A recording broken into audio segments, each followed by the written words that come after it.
My friend and I hooked up once, but I can't stop thinking about her. Wow. Maybe you should lock it down.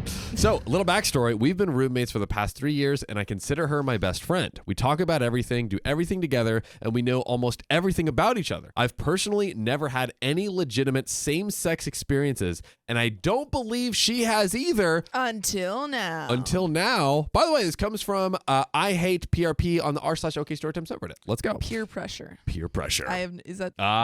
We're both single and routinely see each other with guy friends at our apartments and always talk about that stuff and have never had any conversations about anything other than a typical female-male relationship. We'll cuddle sometimes or make other slightly intimate contact, but nothing I've ever considered outside platonic gestures since we're just really comfortable with each other. I'd consider myself bi-curious. So you only get curious twice a week. Maybe. Or a month. Or a year. Riley it makes a bi joke at any chance possible. I love them. That is Riley's MO. But he only does it twice a month. Yeah. I'm not explicitly attracted, quote unquote, to other females, but I've been watching some female on female porn and always wondered what it's like, I guess. Same. Well, he's so progressive. Well, last night we were having girl time with some wine. It admittedly got a little tipsy. Nothing crazy or anything, though. She had a flight this morning to go back home, so her bed was cluttered with clothes and luggage. So she just decided to sleep with me in my bed since we were already in my room watching a movie. She just was like, it's easier. I'll just stay right here. And then she's like, it's like, wow, your bed's really comfortable. Maybe I should just get rid of my bed altogether. I was trying to pack these clothes, but maybe I should be packing you up instead. Put you in my luggage. Whoa. There was a scene with an awkward kiss, and she started going off about something similar with a recent date that she had. All in good fun. And all in good fun, we decided to reenact it. Poll, if you're just reenacting it all in good fun, is that actually is there anything such thing as if you're just reenacting kissing with your homies, is that gay? Can you platonically kiss, yes or no, right? Can you platonically kiss, yes or no? Only on stage. It's for chat. It's for chat to answer and you to answer later. So you think. I'll think on it. We've kissed before at a party as a dare or some dumb crap, but nothing came out of that. Well, long story short, we didn't stop, and kissing led to touching that led to full-blown spicy sleep. Whoa. Oh, snap. And it was effing incredible. Oh, my God. Brag. Brag? She was constantly making sure I was okay, checking in before every next move, and just genuinely made me feel very loved and respected throughout. It was almost hilarious at times, and I was surprised at how natural it felt. What? This is so gay. What? At Riley's pole. Platonic. What? It's okay. What? Explain. Oh. What? Piotonic. It's okay. Oh. Is that? Oh, plotonic. It's pla with an A. It's okay. It's okay. I didn't know. Sophia literally can't. Riley, don't let her shame you, bro. I'm don't let her shame you. No, it's okay. It's okay. I can't spell either. Platonically? But you can't spell, but you'll judge others that can either. Yeah, right? Of course. Platonically, I love you, and I would never do that to you. Yeah. Thank you, Platonically, John. though. Platonically, I I gotcha. would. There was really no awkward moments, and we just got lost in the moment together. We ended up cuddling and fell asleep, but never expanded on what just happened. I think that's when the awkwardness set in, and we both kind of just ignored it to not make it awkward. No, that's going to make it so much more awkward. Talk about these things. Or we just ignore it until it goes away. A tried and true. Tried and true. Everyone knows that word. It's so perfect. If you just don't look at her, she doesn't exist. How can there be logic? How can there be anything unresolved when you just ignore all Object need of resolution? permanence for emotions? If you ignore your problems, they'll 95% of the time go away. That's what I've heard. Best advice ever. That's why you come what I've here. Heard. Just like OP. So, same thing this morning as we rushed to get ready and I dropped her off at the airport. We didn't talk about it and casually went on like we normally do, but I definitely felt like there was a 500-ton elephant in the room the entire time. What really set me on an emotional roller coaster was she kissed my cheek goodbye and the eye contact after she smiled. Damn. Okay, it feels like you're ignoring it and she's just kind of like trying believes that you're to in a relationship. hint her way into the... I feel like she just thinks they're in a relationship now. She's like, yeah. Oh. Yeah, she's like, I let you just sleep in your room. We slept together. She's just assuming, like, and we're here now. Like, we're not even talking about it. Yeah, it's like, oh, it's just this like awkward little thing. Ooh, I see you in the comments. Yeah. I see you in the comments. I can't get her and last night out of my head, and it's driving me crazy. I was looking at my phone, waiting for her to message me like I do when I first start talking to someone I really like, and I'm not sure how to process these feelings right now. How do I talk to her about this? I don't even know how to begin to start this conversation with her. I don't know what I'm feeling at the moment, although I'm pretty sure this whole thing has unlocked a part of me I wasn't aware of. I'm terrified that this could somehow compromise our amazing friendship if I don't approach it in the right way, and I'm completely lost now. Yes, I want to do it again. Yes, I want to explore the side of me with her. And yes, I find her attractive now. What can I say to make this clear without the possibility of creating issues? There is relevant comments, and there is an update 3 days later, but we have to talk. First, let's start with the poll. Let's start with the poll, Sophia. 44% of people say you can platonically kiss. 56% say nah. Which means it's kind of split. Like half of people think split. you can platonically kiss someone, which I just on the lips. I disagree with. On the lips. That is the asterisk on platonically kiss. I don't know. I have a lot of friends who said they've done that. I personally don't think I guess I could because I would have to. I've never had to do a stage kiss actually. Stage kiss, for sure an exception. The one time that I was supposed to do it, I really didn't want to do it with this person, and so I weaseled my way out of it by saying it didn't make sense for my character. Wow, and worked. My director was like, "You're right, it doesn't." Dude, nice. Yeah. But acting, yes, but in a normal social environment. But do you think there's an element of acting that goes on in some social environments? Don't even try this right now. Don't even improvisation. Psychologically, we're all acting. Don't every even time. Go there. Yeah, I think I'm just trying to run through all the scenarios, and I'm like, even considering many cultures that do BBs and kisses on the cheeks and stuff like that, I'm like, kissing on the mouth seems, I guess it is ultimately subjective to your cultural experience. I think some people can do it performatively, in which case it can be platonic. Oh, like the dare. Yeah. That they did. Yeah. But I think it really depends. It really depends on the situation. Crow Queen says tongue or not. I'm sorry, tongue. There's no chance. There's no chance. But okay, so we've discussed that. Let's what do we do here, Sophia? What does OP do? OP as someone who's a resident expert. As someone who's a resident expert, OP goes to the friend. Yes. And says, "Hey, I like you. That was real nice what we just had. Let's explore this. How about that kiss? How about that kiss? How about that kiss, though? How about that game last night?" And I think OP does have the concern of if we go into a relationship, does that roommates. does that have any potential for? And I think they should talk about that and be like, hey, is it worth obviously something could go wrong?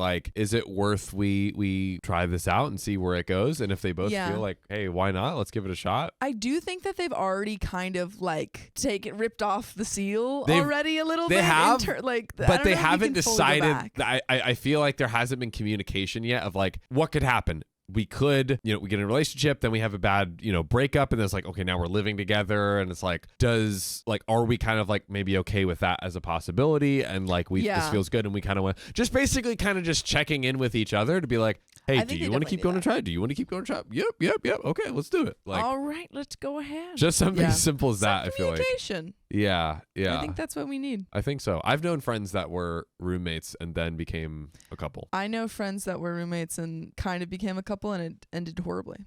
I don't know how mine ended, actually. Love telling that story. It's a great example. Story. Oh, I don't even know if I've read that story. Well, I don't. But yeah, I think we're all in agreement there. The plan is sit down and correctly communicate, right? Yes. So next up is relevant comments. Not even an update, Riley. Oh my gosh. Puzzle Head Case 5544 says bisexuality unlocked. OP says 100%. fully loaded OP is bisexuality. no longer curious. We understand. Woski says, I once hooked up with a friend for a little bit. Drinking was also involved, and I was really sweet at the time, just like she was as she was leaving, and then later had this awful feeling that I ruined the friendship. It's less complicated because it wasn't a same-sex situation, but I did ruin the friendship by being aloof, scared, and a confused a-hole about it. If I were you, I'd just be honest about your feelings when she comes back. What do we say? If she's not gone for too long of a time, she's basically exactly what you said in the second to last paragraph. I've never heard the shortening of graph. I think we need to keep paragraph a full word because graph is also its own Graph's word. own word. We cannot do that. Slight it's sidebar. like you need to keep it to the graph. Look at this graph. I was about to say that. Nice.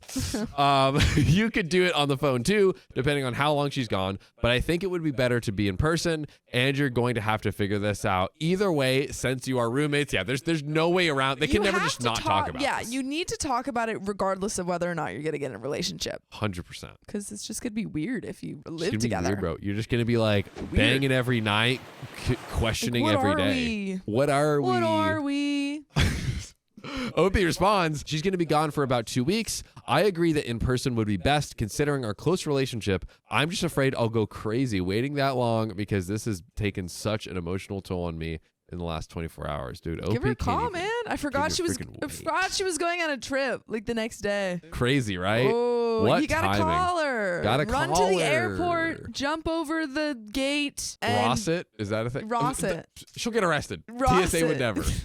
That Ross was pre-TSA. It was almost true. I know. certainly. I think that I Or did you believe buy a it was ticket? no. I believe it was the Friends episode or something. It like aired pretty Like, close, right around that right time. around 9/11, and they had Dude. to. I don't know. I think they like put a Like the blurb disclaimer. or something. Yeah, I think there was a disclaimer on it. Wow. Dude, Yeah. there you go. Natella Novella says, I would just text her something simple like, last night was amazing. I'd like to talk to you about it, but we can wait to get back if it's something you don't want to chat about over That's the phone. perfect. That's I think a great that's idea. perfect. Yeah, always a nice preface, Yeah. is always good. That leaves the door open for her to communicate if she wants to, or to wait if she'd rather have the conversation in person. Good luck to the two of you. I am rooting for you. OP responds with, update. I basically sent a text along the lines of what you suggested, and she immediately called me wondering when I was going to finally say something.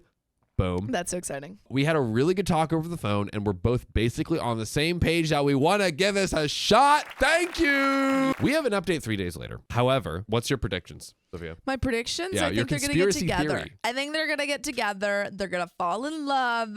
They're going to keep living together, and they're going to adopt 2 cats. Well, what I think, my conspiracy theory is that because it's 3 days later, something happens and OP's nervous because it's like, I feel like if it was like, oh, everything's great, the update would have been 2 weeks later when she gets back. And it's like, oh my gosh. No, but maybe they call. Maybe they had a little talk on the phone. But like 3 days later though, like what is there to update other than a breakup? So she calls up. She says, Yes. hey, I know you were thinking about it. I Oh. was thinking about it too. I'm leaving my trip early. I'm coming home just to see you. I miss you. And then they get together and they get 2 cats. Pretty good. My theory is divorce. No, they Straight haven't to even got divorce. together. Straight to They divorce. didn't even get there. Well, let's find out. So, update 3 days later.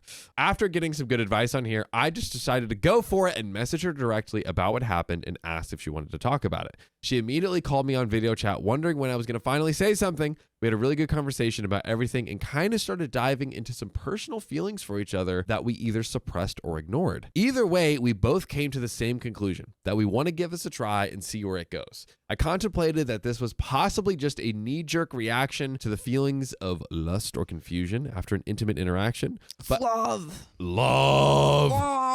But after doing some soul searching the past couple of days, I realized that it's more than that. And if you want something more than that with us, then join our lives.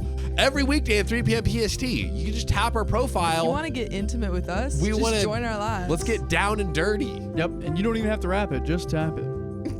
That's true. She's everything I've been looking for. Ah. Aw. The time we spend together is always full of fun experiences and laughter. She understands me and we can talk about anything. I'm comfortable around her and feel like she's just my safe space when I need to let it all out, you know? She's my best friend, and while I don't expect that to be the reason this works, I think it's going to be good for me to finally be romantically involved with someone I know makes me happy already. At the end of the day, that's all I care about. Thanks again for those who offered support on my first post. I'm excited to see where this journey takes me. Update. Well, I there's an got update? Just kidding. You're lying. Just kidding. I You're lied. lying. Uh-huh. Yay. Happily ever after.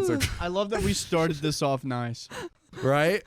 Speaking of starting it off nice and then it and not ending nice, let's do a quick okay story time for Sophia. Yeah, Sophia, you can see it. where It's were we bad. last night? And We were Tell at us what happened a you're little in. YouTuber event. ooh, la so la. fancy. Yeah, a little haunted house. Haunted house, yep. We might be featured in some we might video, be featured. maybe. Yeah. of a haunted the very house. end of the video. Yeah, probably, almost certainly not. Yeah.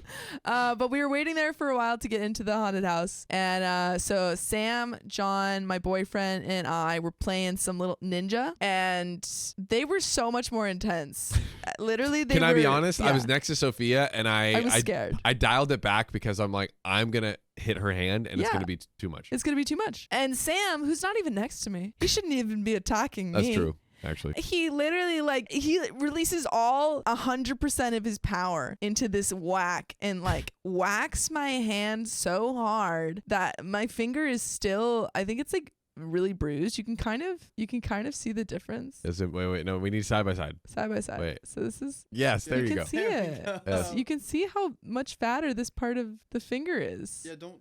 What are you doing with your pinky? What? Pinky's down. There you go. Yeah, that. Ow! I can't. Sophia's very injured. Oh. The point is, I injured my finger. She's debilitated. Yeah. Send some healing energy Please. for Sophia to get better. She can, please. Please. Please do it. Please. And so that's our story about last night. That's the story. I made so many new friends. It's true. Riley crushed it. He was killing really it, but on he his didn't go A-game. into the haunted house. I did That's not. true. I refused to go It was to a whole. any It was a haunted whole house. funny It was a bit, whole which thing. maybe we'll explain later if that video with us ever comes out. Did They we didn't sign even record anything? us. They we didn't have the We camera. didn't have the body camera. Well, no, but there was a guy who was One guy in one room that I saw recording us. One guy in one room. They have our. There's audio. maybe they had the other shots, but I don't know. Possibly not us. Yeah. They don't We'll see. like us. That's why I think we were dead last. We were. No, my friend was. We were second to last. True. But let's get into it. Let's do it. My friends keep reassuring me they'll be supportive when I come out, but I'm straight. How do I convince them? No, you don't. And this all comes from the question, when should you give or take away support to those close to you? And this comes from user Toasty NT, and they say, I want to start this off by saying my friends are wonderful people who are supportive and positive. We're a very diverse crowd and would probably be considered progressive by most people's standards. There's 8 of us in this social circle, including me, and between us, half are people of color, 3 are LGBT+, 1 is a spicy sleep worker, and another became a parent at 15. That is a hecka diverse friend group. That's a group, baby. I like to think we're open-minded people who see personality first and nothing else, and I love them all to shreds. Oh, the problem I'm having now is that they're a bit too woke to the point that I'm now getting DMs from my friends who are sending me links to organizations like this for coming out support. I literally have been in a straight relationship for 5 years now, but I think they believe I'm bisexual. But you're wrong. But you're wrong. Your You're friends wrong. know you better than you know yourself, and you're given bi energy. You get to decide your identity. Ha! No, I Wrong. decide. Everyone else decides your identity. You think you got this internal monologue going on? Wrong. How would you react if someone gave you a pamphlet for what to do when you're expecting to come out? I had a lot of allegations. Let me tell you something. Yeah. I was wearing these suits in high school in Florida, 2010, 14. That he was. Mostly he the was, 2010 to 12 era. he was wearing those suits. Fun fact, I was the main crush from the first openly gay student at our school. And I was like, heck yeah, bro. Flex, dude. Flex. I'm like, I get it. I was giving bi energy before it was cool. Bi energy? Fire. Fire. Ain't nothing wrong with being a little gay. Everyone's a little bit gay. That's what I'm That's saying. what I'm saying. All right. So getting back to this story, they said other examples of my friends trying to support me would be when one of my LGBT plus friends invited me to join their I'm just going to say alphabet army because it's hard. Alphabet Army Society at uni. We go to the same one. I pointed out it's for LGBT only and not allies. And they said, that's the point. They can help you. What is this? This is forced indoctrination. It's so the circle goes all the way back around where it's like you don't get to choose your identity anymore. I know. This like, is you have to be gay. You have to be You gay. have to be gay. Which? So I have said multiple times that I'm straight. I love my partner, and I've never been interested in anyone who isn't cis male before.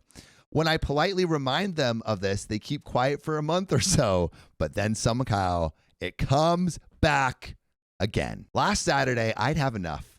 We had all been on a video call together, and a joke was made about how literally half of this darn group is gay.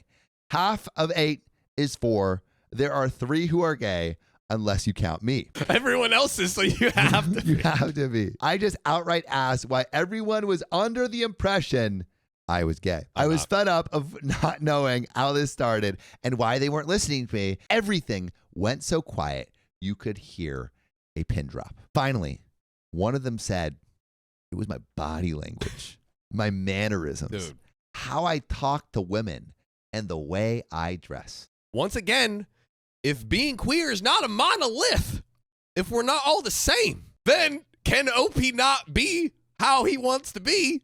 Can't you just identify just how you and just feel do what internally? you want? Wasn't that the whole point to begin with? Sydney Without Kidney says, man, everyone's gay once in a while. Robert Downey Jr. I ain't disagreeing with you. Apparently the vibe I give off is that of a woman who is gay but hasn't realized yet. OP is a woman. So, right. She said cis men. I've only been attracted to cis men. Right. Another friend then pointed out how in high school there was a rumor I had a girlfriend because a female friend of mine would sit on my knee and we would go to the bathroom together a lot, which I'd completely forgotten about. Like in the same stall. Don't girls always go to the bathroom together though? Yeah, isn't that? That's a thing. It sucks because I see their point. I do dress in baggies, men's clothes, and shoes. I do dye my hair funky colors and wear a lot of Lynx/Axe spray. I do probably come across flirty with women completely unintentionally by doing things like pulling out seats and holding doors open. I'm broadly built, and many people over the years have said I stand and sit like a man. Oh, yeah. I've even had women make a pass at me in gay clubs. This would be great if I was gay, but I'm not. I can tell it's only a matter of time before my partner becomes concerned, but I'm not sure how to address this. My friends genuinely are lovely people, and they aren't being pushy. I think they're just worried I have internalized homophobia and want me to be okay. So my questions are, should I make a conscious effort to make my appearance and behaviors more feminine and less stereotypical, butch? And what's the best way I can sit my friends down and talk about this properly? I would be heartbroken if this affected my relationship with my significant other. I love him to pieces, and it was super hard to try to find a guy that didn't want me to be their lady bro in the first place. I don't want to lose the person who can see past that and find it attractive. Please help. And there is an edit, relevant comments, and an update. But John, what do we think of those first 2 questions? Should I change my appearance? And how do I sit down with my friends? Once again, we've gone all the way back around the circle where it was like, at first, like if you were gay and had certain attributes about you, it was like, oh, that's, you can't do that. OP is literally just being herself. Yeah. OP is just existing as herself. And they're and like, their friends are like, you're not gay enough for this friend group. You have to be gay. Like, there's no other way. And What it's is like an egg? People are saying OP is an egg. Tell us what that means. break it down. Break it down. I don't know what that means either. Hard on the outside, gay on the inside. Is that what that means? Oh, Scooter Kid says egg is someone who hasn't come out yet. To that question, should I change my appearance? If your friends are making you feel like you should change how you express your internal identity, then they are not being good friends. So what's happening? Absolutely not. I feel like it's been the joke, and maybe OP hasn't expressed, so like that just isn't her, and like her friends need to respect her identity. Maybe she hasn't had that like the serious talk. It's just been a joke. Yeah. I think if we're giving the friends the benefit of the doubt, which I think we can do here, OP hasn't like sat down and been really seriously like, guys, like I thank you for your concern, but like I truly am not gay. Yeah. And like this is just who I am, and I want to be able to present and be who I am naturally. Have you believe me? Yeah. And also some people just don't like the label of it all too. Lydia Whitaker says, tomboy still exists. I am a tomboy. I wish people would realize this. Yeah. So dude, it's like, exactly. It's what like happened to tomboy? Bro, tomboy was fire. Yeah, I haven't heard the term tomboy thrown around in a while. Bring back tomboy. Bring back tomboys. Unless there's something problematic that I don't know about that. Let us know. Let us know. Super quick, okay, story time. I had a friend who you do also know as well, but I won't reveal. And this was like way back in the like maybe 5 years ago, and we were like laughing because it's so funny because we both had like multiple people and friends think we were both gay. Yeah. And then she is a lesbian now. It's only a matter of time, John. Ain't nothing wrong with being a little gay. gay. Hey, John, I have actually a pamphlet for you. So, edit. Can I just say, wow, you have been so incredibly supportive of me, and I want to say thank you. I was terrified of posting in case I came across like I was being sensitive and overreacting, and that it was my fault for being who I am. I can't thank you guys enough. And there are some relevant comments before we get into this update. So, Medical Fisherman 52 says, don't change who you are unless you want to, especially if your significant other accepts you as you are. Tell your friends firmly you're not gay and done with the hints. They can be who they want, but don't need to force it on you. It's almost like parents sending children to therapy to ungay them. Won't work, doesn't help. And OP responds, I know their heart is in the right place, but it has left me concerned that one day they could do this to someone who is actually gay, and it could freak them out because they aren't ready. Don't change who you are unless you want to, especially if your significant other accepts you as they are. OP put that in quotes. Also, thank you for that. Genuinely, I think he would be sad to see me change, but I think it must be crap for him being made to feel like I'm in the closet and I'm hiding in it. I'll have the discussion with him too. That's so crazy because literally she's in a relationship with it. What about him? That's basically saying they're all like that you don't love me and you don't want to be in a relationship with me. You're not attracted to me. JJ Wing says, come out to them as straight and say that if they do this to anyone, they will freak out for not being ready. OP responds, it has occurred to me before that if they really were gay, it would be unfair for me to come out due to pressure and not self-love and confidence. And JJ Wing says, that's true, but I would be like, hey guys, I have something to tell you. I'm straight. And you are extremely rude and you will destroy someone's life in this way. But you're happy in the way you are, and that is the most important thing. OP responds, it is true. I'm hoping after this talk I have with them, they will come to their senses and not approach a circumstance like this again. Closeted people are closeted for a reason, and usually it's a personal one and should be treated as such. So what OP is saying is, if I was closeted, it would probably be extremely hurtful and maybe problematic and potentially harmful for you to drag me out of the closet, because maybe there's reasons that I'm staying in there for my own protection, either like physical or mental. It would have to be like a very, very like close and specific relationship, and almost certainly that person asking for help. Correct me if I'm wrong in the comments, but I feel like the whole point was to accept anyone for their identity and presentation, and like create a world where like anyone can just be who they truly are. Agreed. You ever had a dreams that you had? So let's get in to this update. First and foremost, thank you to everyone who has reached out to me. I was blown away by how many others have gone through the same thing.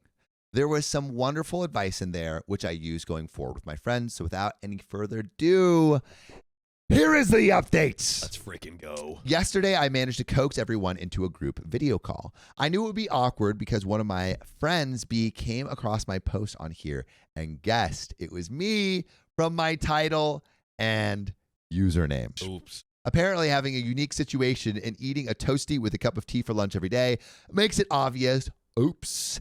That friend promised that they would keep their discovery a secret, and I believe they did based on the reaction I got from everyone on the video call. Going back to my friend.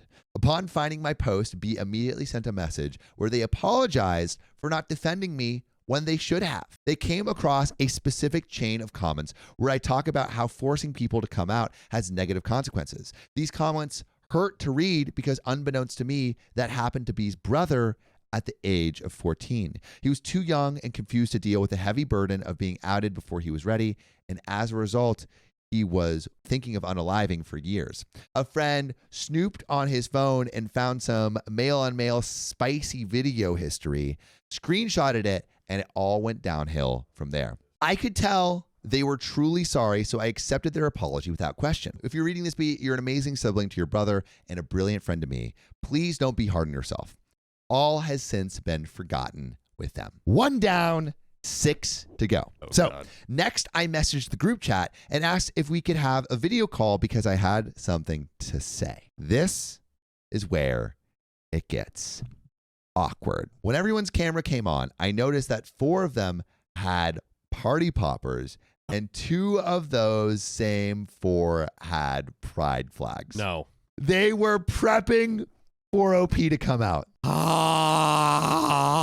Their heart is in the right place, I think. But this is another case where even if you have good intentions, the outcome is bad. One even had a pride flag painted on their face. Dude. They thought I was finally coming out. I didn't entertain it for a second and told them all to calm down because they were wasting their excitement as it wasn't what they thought. I condensed my sentiment down in about 5 minutes, short, sweet, concise, and summed up, this is what I said. I am straight. I do not have internalized homophobia.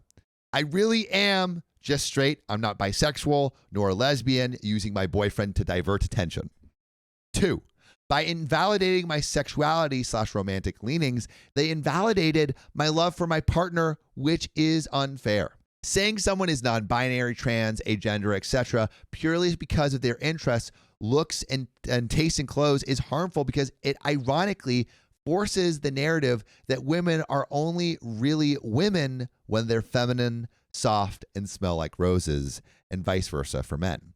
If I really were gay, the way they were going about supporting me was technically forceful and thus harmful. If someone isn't ready, they aren't ready. Once I blurted this all out at them, I noticed that B, my friend who found my post, was crying, as was one other friend. Everybody else was completely speechless.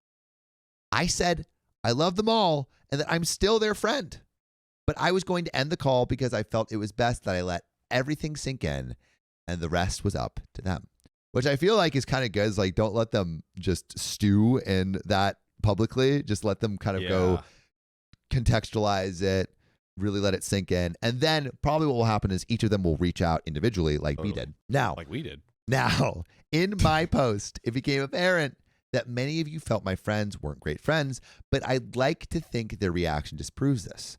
There wasn't a single one of them that didn't profusely apologize, but it was the 2 who were pushing me to come out most that really went out of their way. Let's call these 2 friends X and Y. X invited me to an afternoon tea in their back garden, allowed in my country because it was sunny, and they said that it was just going to be our friend group. Naturally, I said yes because I took this as a sign they wanted to talk. Turns out it was more. They threw me a surprise coming out party, but as an ally. Okay. There were pride flags everywhere, but they had written the words acceptance on them. After many apologies and hugs, there was food, booze, laughing, and joking.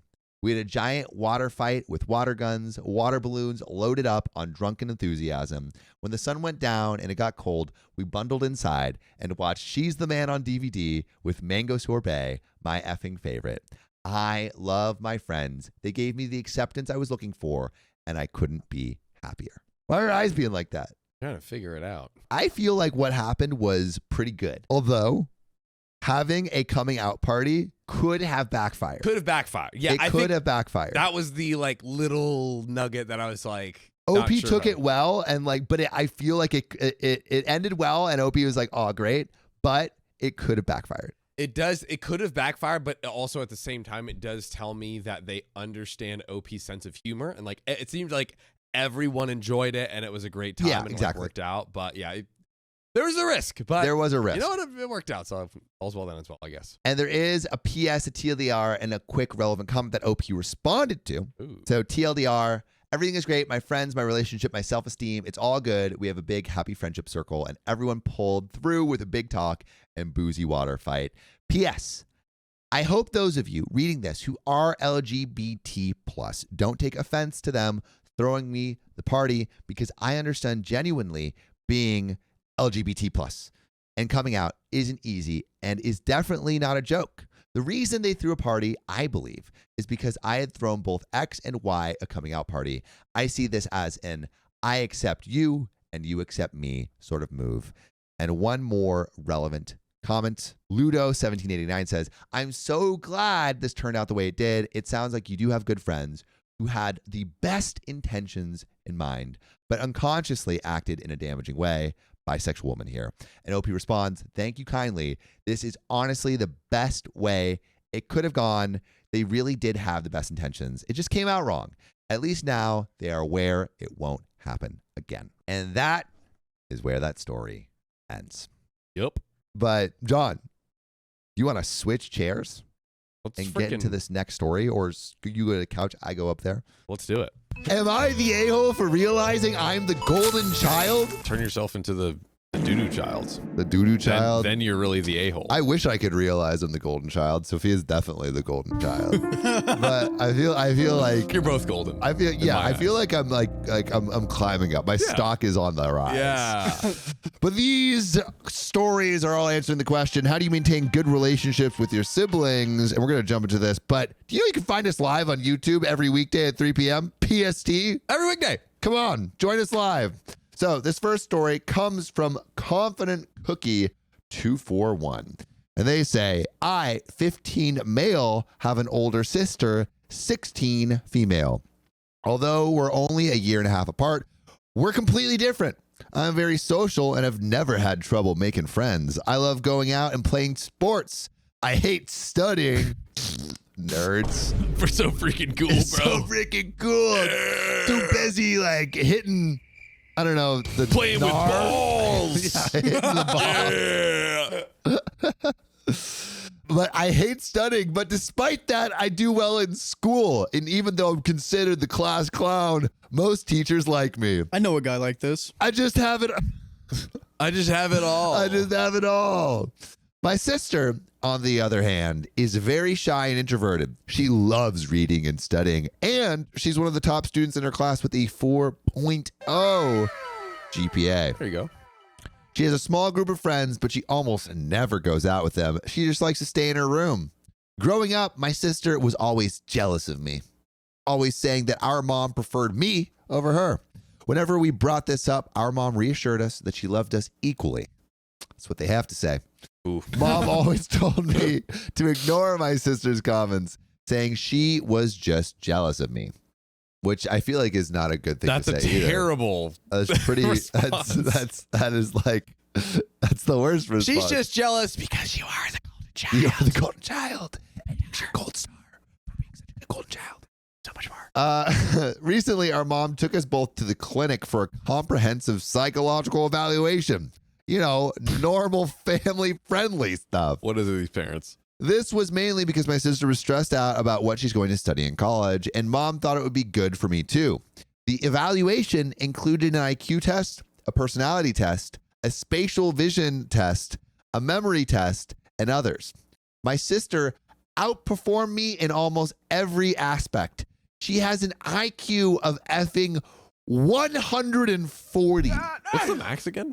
Or like There is, I what's mean, there's high? not really max, but like 100 is normal. Right. 110 is gifted. 140 is, I believe, Mensa level, which is the high IQ society. And then I right think up there with Ty Lopez. No. right up highest- there with Ty Lopez. The Like highest is 225. 225. Yeah. Oh, Nice. It was Nicely me. I'm the person in the story. No, I don't think I have a high IQ.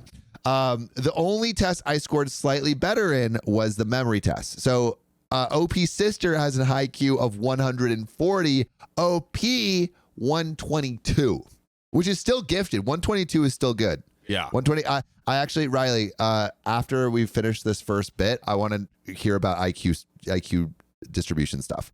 We should all take the test. Wait. Yeah. Guess all of our IQs in the chat. Oh, there's actually a guy with a 276 in South Korea. No way. Suck it. No, he beat me. I always thought I was smarter than my sister because I hardly study and still do well in school, while she works much harder for slightly better grades. She's getting perfect grades, though.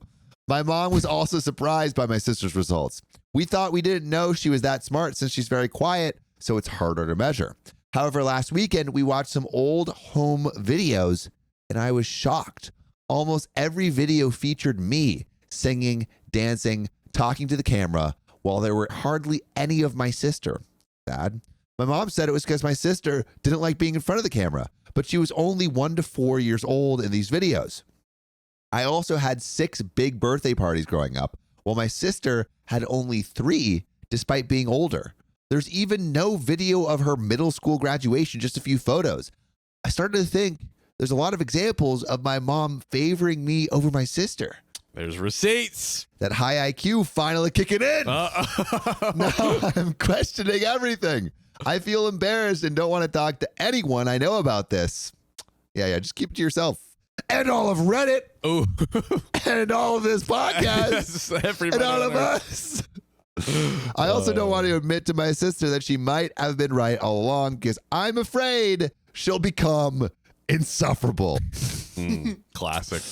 And there are some relevant comments and a big old fat juicy update. But John, yes, what do you think of this whole situation? Use your big brain to suss this thing out. Okay. I kind of empathize for OP in that, like, when you're growing up, you want to talk about rose-tinted glasses? Childhood is rose-tinted glasses. So, like, I feel like you are not anywhere nearly as observant and able to kind of, like, pick up on things like this. And you kind of can create this bubble in your mind that's a little hard to pop while you're still an adolescent. Yeah. I mean, I think it's like, people don't even realize how weird their families are until they get to college. Yes. Like a lot of people. Like, I feel like you don't actually realize how odd a familial dynamic is until you have freedom. And so I think, this is just normal to him. And so he's 15 also. So cut him as much slack as you would a 15-year-old. Yeah. But like, I think like it was normal to him and, good to break the bubble. But now that you've broken the bubble, you have to decide what you're going to do beyond bubble land. And I do think that there is a responsibility there to go to the sister. Like, I think what will actually happen, maybe there could be some, annoying sibling vibes that happen, but probably she will ultimately really appreciate the fact that he's acknowledging that, and she'll feel kind of like less alone. And I feel like if anyone's going to be insufferable, it's the guy that's always, trying to be in front of the camera. Yeah. Probably trying to start his own relationship comedy podcast pretty soon. That's insufferable. That's insufferable. Thinking Who you would have want to the listen right? to that? Yeah. Wow. What gives you the right? Yeah. But I don't think the quiet person is going to be insufferable with that knowledge, Well, as a sibling. But like, she's quiet. It's not like, what is she going to? She's gonna annoy him. What is she gonna do? She's not shy and quiet to the brother. I think she's shy and quiet everywhere. No, I haven't seen any examples of. She's probably shy and quiet. It's like shy people that we know. They're like shy in like big groups, but then within their like the people they're comfortable with, they like are. But like, I don't. There's no indication that she's ever been.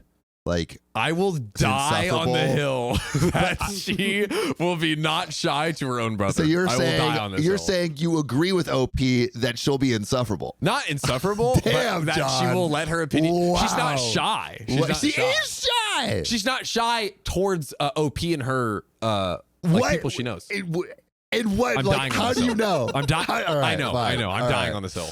I will never change my mind as long as I live. Are you the golden child? 63% of you say no. Welcome to the club. Woo. Yeah, who's the golden child in your familial dynamic? 7% of people said I'm an orphan.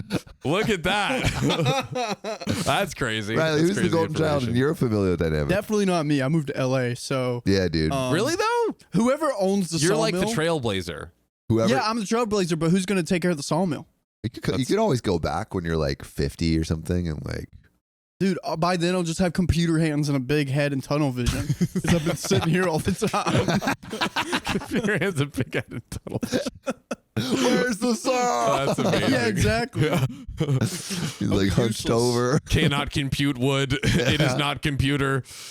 That's great. This freaking wood chat, it's not working. Can someone make a AI version, like photo of Riley as that, please and thank you. Put it in the Discord. Love you. But yeah, that's my take. All right. That's the hill I'll die on. That was bad. And Baby G. Oh no. Oh, Sleazy Toves says agrees with me in the chat. Agree See? with John? No, that she speaks her mind. She to speaks her mind to her OP. brother. All right. Well, Yes. we're gonna see. So relevant comments. Oh, it almost is like they agree with me. Your sister isn't likely to become insufferable, but she may feel validated, John. It's not that she'll may become feel insufferable. validated. She will let her Maybe opinions she'll be known to feel her brother. better. You have to ask yourself.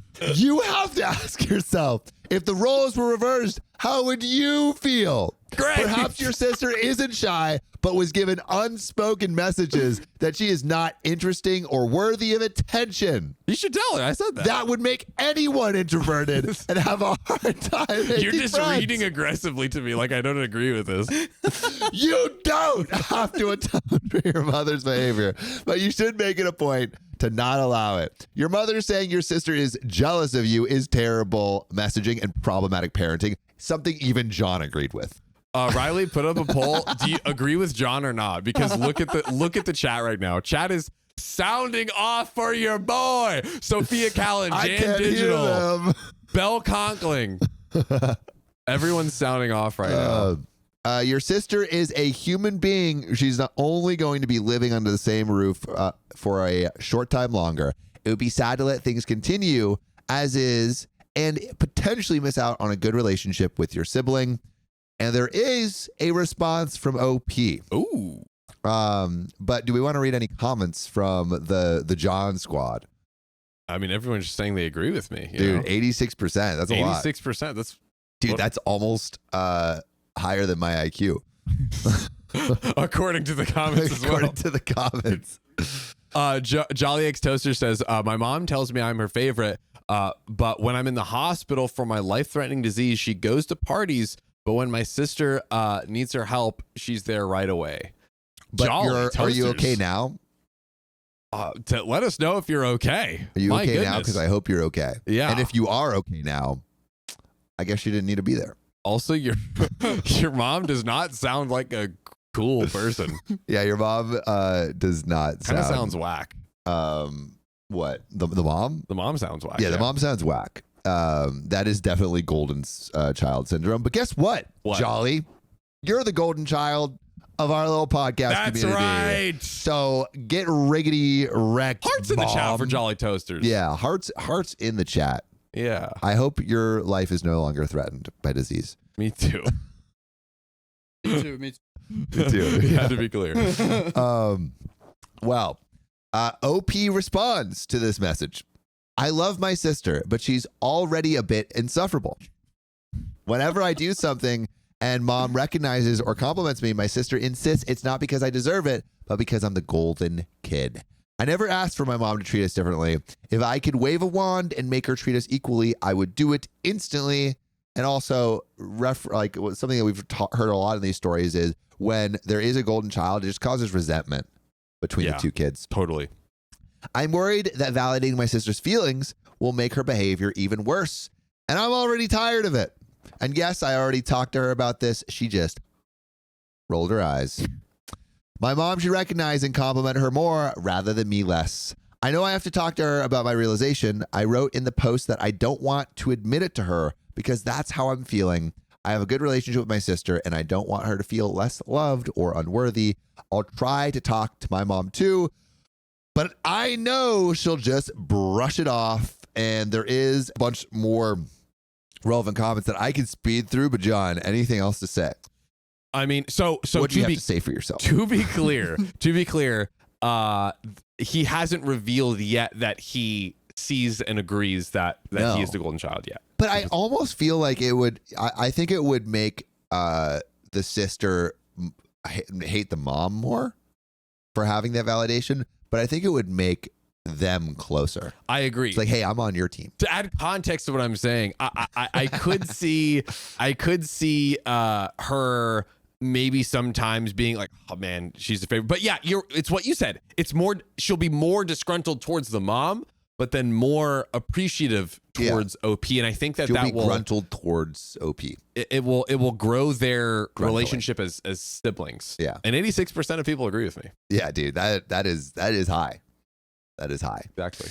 Also, to be clear, if you have an 80 IQ, that means you have a mental disability, which is what the chat is saying.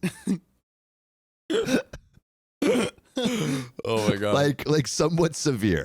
Someone said our collective IQ is 10. I think it was Radish. Or Reddish. Yeah, thanks, Radish. Dude, shout out Radish. Hey, this is hard. We basically collectively have the IQ of a rock, basically. Which I don't disagree with. What? That I don't disagree with. What? We got an IQ test we're gonna do after this. Oh God. Nice. Do it together. Hell yeah. Better now. So this is a comment responding. Better now than never. Talk to your sister about it. Be willing to hear what she says, even if it is uncomfortable. Family therapy is probably a good idea. You are worried that she may be right about having been neglected, and you are worried that she might become insufferable. Buddy, it sounds like she has been suffering. Oh, snaps. Put a ring on it that. It comes down to what kind of person do you want to be? Oh. Hello. How would you feel if the situations were reversed? There are tons of posts here from the siblings of golden children. Read them and think about how it must have been and still is for your sister. Do this now because you may never get another chance. Do you want to be haunted by these issues in 10 or 20 years? You got a wake-up call. It is a second chance to do better. And OP responds, I really love my sister, and I don't want her to feel less loved or invalidated, but she is also not perfect. I'm worried that she will become insufferable because she already is a little bit. If I get an acknowledgement / compliment from my mom, it's never because I actually deserve it. It's always because mom loves me more. I'm the golden child. This is kind of what he said in the past one. My mom should treat her better and not me worse. If she already does this now, I can only imagine how much worse it'll be if I tell her she was right all along. That is why I'm afraid of telling her, but I know I have to. I just hope she can understand that this is also not my fault. And then another commenter says, you sound a bit insufferable. Guess she is your sibling. So what is the problem if she does become more insufferable for a while? Maybe if you start showing her that you actually respect her and use your words, you could build an amazing sibling bond. Your excuses for not even trying are insufferable. And OP responds, do you feel good being rude to a 15-year-old on the internet for no reason? Honestly, which, again, it's a 15-year-old. Honestly, pretty good clapback. Like from OP? From OP. Yeah. Like, come on. I'm going here to learn. Yeah. Maybe if you start showing her that you actually respect her and use your words, you could build an amazing sibling bond. OP responds to this. How do you know what my relationship is with my sister? We actually have a great relationship. We play tennis and chess together, watch TV shows, and I go to her room to chat almost every day. But yes, sometimes she irritates me, and sometimes I just want to throw her in the nearest trash can, and I'm sure she feels the same about me sometimes. That's just a sibling relationship. Yeah, this seems like a good sibling relationship. Yeah, I mean, like siblings bicker sometimes.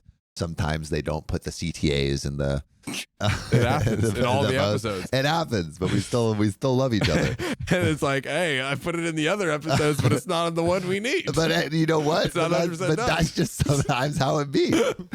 That doesn't mean I don't love her. We don't have a good relationship. I already mentioned in my comment that I know I need to talk to her. I was just explaining why I'm afraid to do so. And guess freaking what? What? We have one of my favorite types of stories. Ooh, I know what you're about to say. What I'm about to say, read my mind, John. It is from the other person. We got the sister in the chat, and she's going to speak some of her mind with that 140 IQ brain of hers. Let's go. Dude, Dang. the writing is going to be off the charts. It's going to be like the most eloquent story we've ever read. I'm ready to hear some Hemingway, dude. Harvard level application vibes. Only speak truth. Write a true sentence, baby. Write a true sentence. That's what Hemingway said. Oh, nice. I had no idea. Yeah. My IQ is 10, so. I barely had an idea. My IQ is also 10. All right. Let's go into this update. Said it. Hi, people. Hello. OP's sister here. Wave emoji. Sound off, sis. Dude, high IQ move right there. A picture's worth 1,000 words. You already said 1,000. My brother came to my room to talk to me and showed me this post he made about the situation. We are talking right now, but I need to make this quick comment. To all the people being mean to my brother, : ooh, please stop it, comma. He doesn't deserve it. Great grammar. Damn. Great, dude. Much better grammar than me. Much amazing grammar. We have a good relationship, comma, as he said in another comment. We play chess and tennis together. The only physical activity I actually like. Guess what? That was in parentheses. And we always are watching something together. Right now, it's the boys. Also in parentheses. He also pops. All right, I won't do it anymore. He also pops into my room to talk, sometimes to annoy me. So many parentheses. I'm not going to cut him or there's a lot of parentheses in here, or my mom off after college. Although he didn't mention it in the post, I'm autistic, and I have a strong feeling this is the main reason why my mom treats us differently. But my brother has never made me feel bad for being autistic in any way, and he has helped me a lot with making friends and social interactions in general. Matt, this is for you. Aw. I'm sorry I made you feel invalidated before when mom treats you better. I know it's not your fault, and I know I can be mean sometimes. I'm making this a public promise. Pinky swear. Wow. That I'll not do this anymore. I loved that you came to talk to me. This is something that I have noticed since I can remember, and I'm really happy that you are now seeing this too. Bye, people. What? And- Wholesome story alert. OP responds. So that was OP's sister. OP responds and says, "Hi, sis, wave." A 122 IQ move.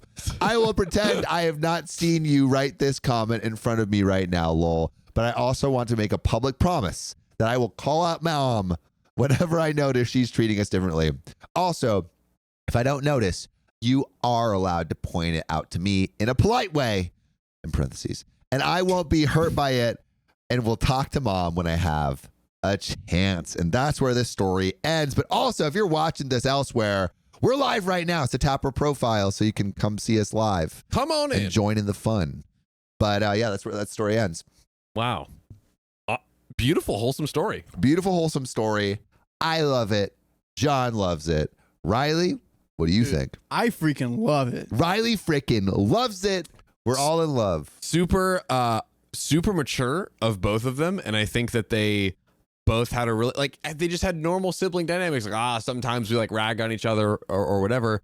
But at the end of the day, they both, I think, were like very level-headed and mature. And I love how this quote unquote conflict came to the resolution of like them kind of promising to each other to have that level of self-respect and kind of like work together as a team to like point out anytime they see that. But dude, the only one that's down, mom is down. Mom's is stock down in the pooper. Yeah. But I mean, shout out. I mean, at least she raised siblings that can, talk to each other That's in a real true. way. That is true. Yeah. I like that. I love this story. Me too. Shout out to my sister. I love her. Hey, yeah. Too bad, she would have been perfect for. She would have been perfect for this story. R.I.P. But she has, she did pick this story, so she probably knew. That is Probably true. knew I would be reading it. Maybe. You know what that is? Big brain move. High IQ move. High IQ. Sophia definitely has a higher IQ than me. 100%. Even though I got a perfect score on the math SAT. All right. That's all right. crazy. We're going to do this. We're doing this right now. Okay, real quick, guys. We'll do it. We're not doing an IQ test right now. It takes forever. No, we won't. I did quick and fast IQ test. That's what I looked up. Am I doing this too? Yeah, you both are doing it. What? Dude, told you. I said, watch it be so smart. It was pretty smart. It was kind of smart. Let's go. Okay, well, there you go. That's our collective IQ. We did great. We did great. We got all of them right. Dude, I told you. That's why I was like, I was speed running it, bro. I knew the answers. Dude, chat, get wrecked. Get wrecked. Get wrecked. We are way more than 10. Literally the only ones we focused on, we got all right. That's true. That was all Sam, by the way. Sam crushed that. I was floundering badly. All right. But hey, I just read stories for a living. So that's the only comprehension I need. And he does it well. And I do it well. All right, let's dive into it. I think my dad is a boyfriend. How do I support him? And by the way, you can join us live on YouTube every weekday at 3 p.m. Pacific Standard Time. Just tap on our profile. And this is to answer the question of how do you support your queer family and friends? Dude, I got it. You ready? Okay, I'm worried. Hey, Dad, I love you so much. I love how much of a dad you are to me. I really wished that I had another dad in my life. You're such a good dad. I wish I could have two of ya. So, hi, bisexual. I'm your son, says. My mom died of COVID in summer 2020. Oh, and it really messed my dad up, 38 male. He was still working and taking care of me, but that was pretty much it. That's really hard. He wasn't doing anything he used to like to do. And obviously he was busier because he had to take care of me all by himself. And he couldn't go out because of COVID, but still. Like, he used to like hockey and weird old action movies, but he stopped watching all of that stuff. That's really hard also because they were only 38. That's really hard. John's age. I, 15 male, was also super depressed, obviously. But after a while, I started doing fun stuff for fun again, like video games and hanging out with my friends and stuff, Nice. but he didn't.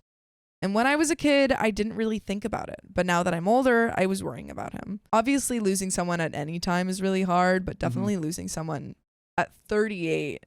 One, as a 15-year-old, you know, when you're going through high school, Yeah. and you expect to have both your parents there, and losing them out of the blue is really, really hard. He started doing more stuff and being less sad all the time last summer. Then in October, he started doing this community service thing that picks up trash in different neighborhoods. And then he met this guy, Peter. Fake name, I think he's 40-ish. And I think they're dating. They hang out at least twice a week, sometimes more.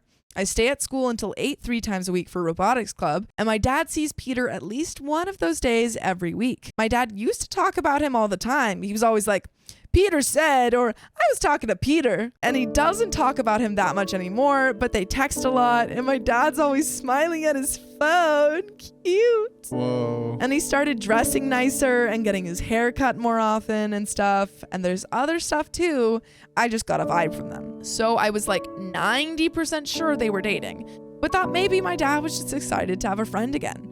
He was probably lonely, I guess, but now it's Ramadan and Peter, who isn't even Muslim, has stopped by a few times before sunrise to bring my dad food for each suhoor. And friends don't cook for each other at stupid o'clock in the morning. They must be dating. I guess I technically still don't know if they're dating, but like, they're definitely dating, LOL. Oh yeah, if he's waking up at like 5 a.m. Well, he's probably waking up really early to cook it and then bring it to OP's dad. That's not friend behavior. Dang, dude. I'm gonna be real.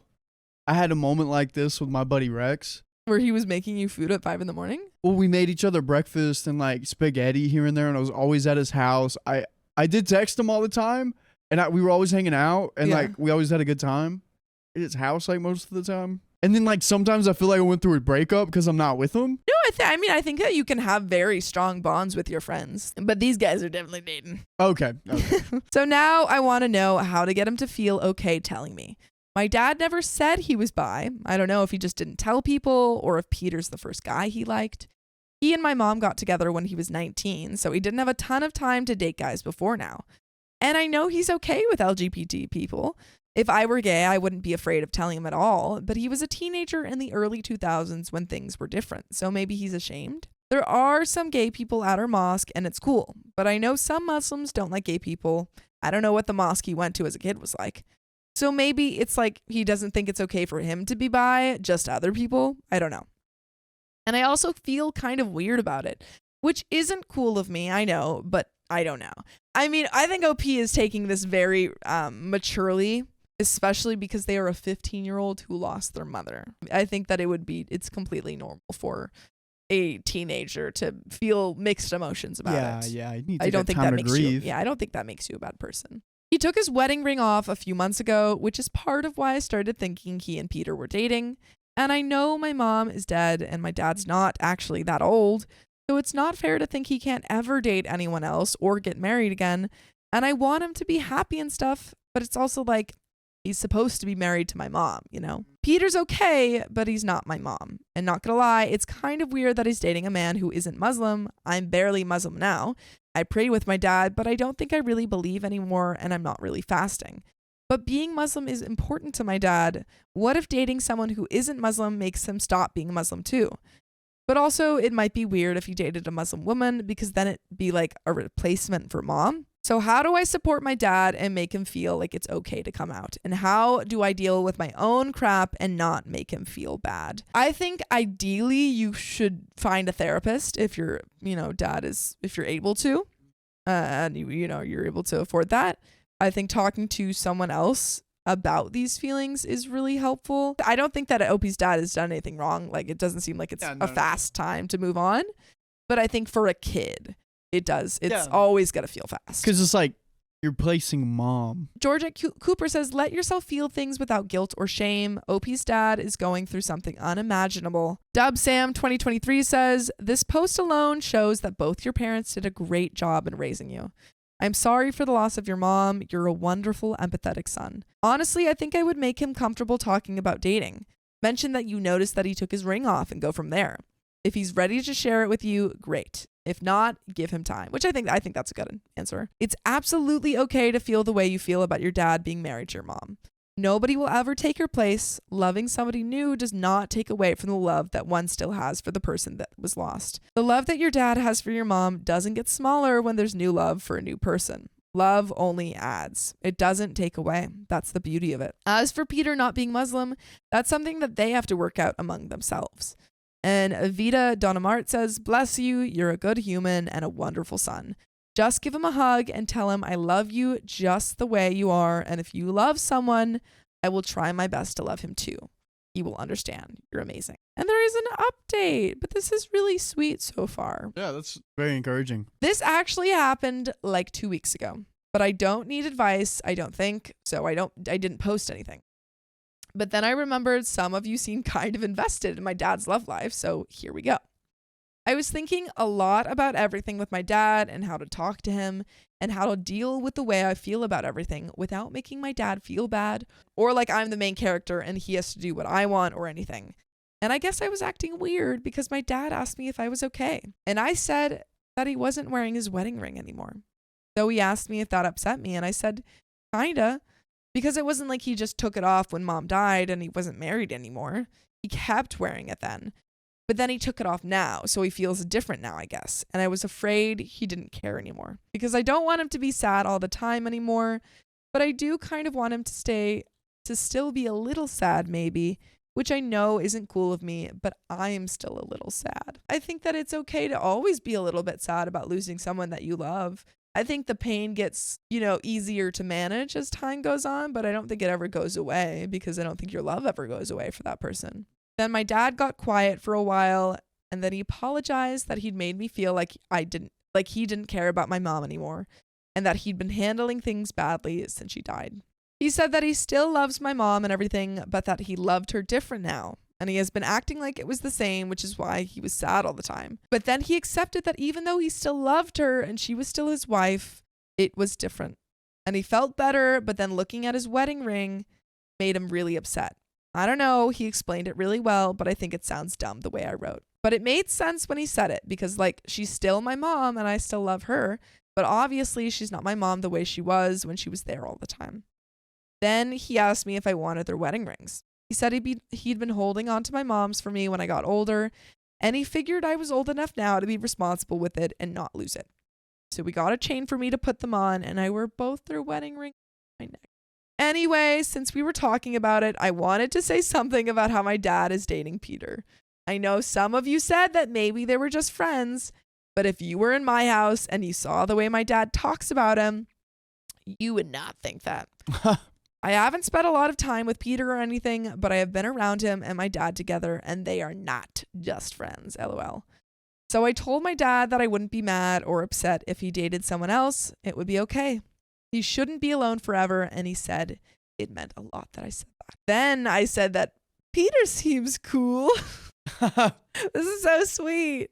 And my dad got all awkward, not in a "you're so wrong" way, in a embarrassed to talk about my boyfriend way. And it was funny for a bit, but then I kind of felt bad. So I said, Peter's old man sweaters aren't cool, but that at least they're better than my dad's dumb polo shirts, which I said mostly to change the vibe, but also because it's true. And my dad called me a brat, then hugged me and said I was a good kid, and we moved on. Aww. Their relationship is really sweet. That's cute. I love how they're able to communicate, and I think that OP's got a really good support system. Yeah. So we didn't really talk about it, I guess, but I know they're dating, and he knows I know they're dating, and I'm cool with it. And I still feel a little weird about my dad dating someone who isn't mom, but I feel better about it. Not sure if anyone is reading this, but I hope you are, and I hope you liked it. LOL. And top comments to finish this story off. Starchild says, "This is such a lovely update, and I'm so glad that you got the chance to talk to your dad about some of your feelings. It is totally fine that part of you almost wanted your dad to be sad and that you still feel weird losing your mother, or in your dad's case, losing your wife. At a young age is about as big a topic as it gets. And there isn't any right or wrong way to feel. Please keep engaging with your dad about how you feel about your shared loss. It sounds like you and he have a wonderfully supportive relationship, and I'm sure he wants to hear how you feel, even if it sounds like he might be a little uncomfortable talking about how he feels. Wishing you all the best." And this is to answer the question of how do you support your queer friends and family, and I think OP did a really great job of it. Yeah, I think OP, one, recognized his own kind of complicated feelings, and kind of looked at those before coming to his dad. Very mature to check yourself Yeah. before bringing it forward. All right, let's get into the next one. My girlfriend, 24 female, 3 months, never cuddles with me, 27 male. Should I break up with her? That's the question. I'm a cuddler. I will break up immediately. So, all right, here it goes. Sorry for the poop title, by the way. My girlfriend, let's call her Francesca, and I have been dating for an amazing 3 months so far, and she's absolutely amazing and caring and loving to me. She has only ever had one boyfriend before me, and she is my first post-high school girlfriend. Ooh. Wait a second. Post high school. Bro is 27. Yo. Great catch. Great catch. That's a long time. That's a long stint. decade. That's a decade. Yeah, A decade. It's 10 years of not having a girlfriend. What's the deal? Dude, he's a senior citizen now. Bro. 27 years old? Dude, Crazy. and also, like, imagine getting into a relationship after 10 years and not getting to cuddle. Oh, Brutal. super quick conspiracy theory. uh-oh. OP is going through his, like, just starting and dating, like, oh, girls don't want to talk to me, da-da-da-da-da. He's going through that phase, like, now, much later in life. And he's like, oh, like, you know, like Girls don't want to talk to me. it's like the incel vibes of, like, or like you kind of get close Bro, to you're incel calling vibes. man an incel for wanting to cuddle? Okay. Super quick. are you? Here's the thing. A lot of young guys, when they get out there and first start dating, they're like, oh, these girls don't want to talk to me, da-da-da-da-da. When it's really just like the nerves of like going up and like talking to a woman and all that. Yeah, and then yeah. you break through and you're like, oh, this is just a scary thing. And like, obviously not every single woman's going to like you. It is what it is. He's kind of going through this thing where maybe she's like, oh, like she won't cuddle with me. She doesn't want to like spend time with me. Just kind of like needy, clingy, like first puppy love kind of phase. Right. A decade later than he quote unquote should be. Because he hasn't really cuddled before. He hasn't really like experienced a true relationship if the last relationship he was in high school. school, and it probably wasn't that deep. Damn, you're let's just coming be for my honest. man fast. That's my conspiracy theory. We can get back to reality. But All right, we're getting back to reality, but good conspiracy theory. So it's only been a few months, and my girlfriend sadly always finds reasons to not cuddle or even lay together for a long period of time when I try to. This really sucks because I've always been a huge cuddler, and I guess I've tried to overlook it when dating her. Are they boning, you think? You cuddle when you bone, so I'm guessing not. Well, I mean, you could bone and then not cuddle after. that's true. Like What? the post Just cuddle. strictly business. No. Post bone cuddle is great, but maybe some people don't post bone cuddle. No. You cuddle and bone. There's no not cuddling when boning. There definitely is. No. Do you think doggy is cuddling? What's doggy? Wait, what? What do you mean, doggy? What's that? No, you're always cuddling. You're always like in the spoon or like What do the other one. You cannot cuddle and have sex. Yeah. What? No. Yes, dude. Absolutely. No. People do the deed with like it is just pure animalistic, Bro, no what? Heard of a connection. glory hole? Oh, yeah. That's not sex though. You're saying a peen can't go through a hole and there can't be a vagine right there? Oh yeah, but like when you, for example, you wouldn't do that. I mean, I'm just saying that is people don't cuddle there. OP and his girlfriend could be They could be doing it and not cuddling. and not cuddling, and it's not very like lovey. It's not making love. There's effing and making love. yeah. Oh yeah. Okay. Yes. Okay. Now we're here. We're here together? Where's Yes. boning? What's boning? Is that making love or cuddling? Boning is effing. Boning is effing. What? Riley's world has been torn apart. So, but it's hard. When I'd ask if we can cuddle, it's always, I really don't like cuddles. They make me feel uncomfortable. When I ask why she feels this way, she always avoids the question. For my birthday, I asked her if she could try to cuddle with me just once as a birthday gift. Oh. But you have to cuddle to bone. Like you always say, I was just cuddling and then end up boning. I always say that. They can be separate. But That's Pete, it. you have That's to it. cuddle to get it warmed up and then you bone. You can, okay. Here we go. Okay. This is my lady, right? Have some decency over there. Thank you. Can't go mic to tip. Right there. Okay. Yeah. Is this kind of Yeah, but beforehand you have No, to no, cuddle. no, no, no. No, I'm ready. Sam- I'm ready to go. Sam Is just this cuddling? started. Boom. Yeah. Am I cuddling? I mean, in a way. No, no. All right, look. I'm not even. Am I cuddling? But like you have to cuddle in order No, to no, no. bone. You don't have to. You don't have to. What? I'm It could fully just- torqued right now. Bam. But like you have to be like lovey-dovey and then like It foreplay. it can. What? All we're saying is it can. I'm not saying this is how I want it. Yeah. I'm saying It's this is possible. it's possible. I'm just saying like once you get cuddling, then it moves into that territory. Are you saying you just get right into that territory without cuddling? That is most people. OP and his girlfriend could be just going straight into What? it, and then yes, it is highly possible, especially given what OP's saying. Here we go. Oh, wait, let me, So that's here, what we're one trying to sec, see. one sec. I'm gonna make a call. What? Please don't let it be your mom. Who is this gonna be? Hey, buddy. You're on OKOP. I got a question for you. Oh, hey. Get it closer if you can. Okay. Can you bone without cuddling? Can you bone without cuddling? Yes. I don't think I can. But do you think it is possible to bone without cuddling? Other yeah, people. it's possible. How? There's something called hate fucking. I don't know if you've ever done that before, What? but it's where like you just like don't like the person, but they're still attractive, so you just f them without cuddling. If that makes sense, you know? Like there's no desire to like get that like warm, fuzzy, close feeling that like I personally prefer. That is so sad. See? But it's But it's possible. possible. It's possible. It's possible. Okay. Thank you, baby cakes. You're welcome. Okay. Talk soon. All of your people. It's possible. Whatever. Needs to be edited a little bit, or censored a little bit, but the point has been proven. Anyways. So for my birthday, I asked her if she could try to cuddle with me just once as a birthday gift. And she got really emotional and said it would make her really uncomfortable. So I felt bad and haven't asked her again. Honestly, if I ask again, it's going to make her sad. So it just makes me upset seeing her like that. I talked to my friend about this. And again, he is 27. He said that she might be scared that I'd try to make a move on her, i.e., sex. And I mentioned that early on in the relationship, since me and Francesca are both virgins, we've decided that we want to wait for the right moment before having sex, which we both agreed should be at least 6 months in. I'm not sure what to do, and hopefully I'm not overreacting too much, but it bugs me to not be able to cuddle with my favorite girl. Sometimes she rejects holding hands too, which also sucks. Get it out of here. Get it out of my face.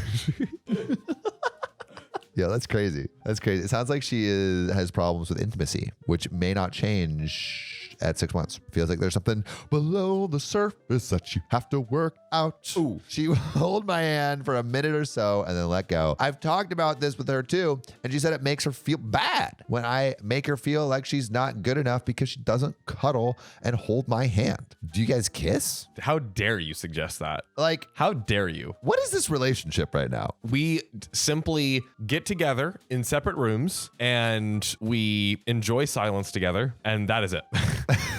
Honestly, me too. All right, since I've typed too much already, I'll keep the remainder of this short. Recently, she's been wanting to visit Hawaii, quote unquote, for a long time, so I surprised her with a weekend vacation there. My man surprised her with a weekend vacation. Crazy. To Hawaii. Big. 3 months in. When we got to the hotel, she insisted on sleeping in the spare bed. She wasn't upset with me or anything and just decided she wanted to sleep alone. It hurt, but I shouldn't have expected much anyways, considering the lack of cuddles. We've never slept with each other anyways since we live in different houses, so this is the first time I've ever attempted to sleep with her. And again, this is not a sexy time sleeping. This is not spicy sleep. No spicy. This is mild sleep. This is bland sleep possible. Vanilla sleep. This is vanilla sleep. So again, she's an awesome person who's loving in every way possible, except cuddles.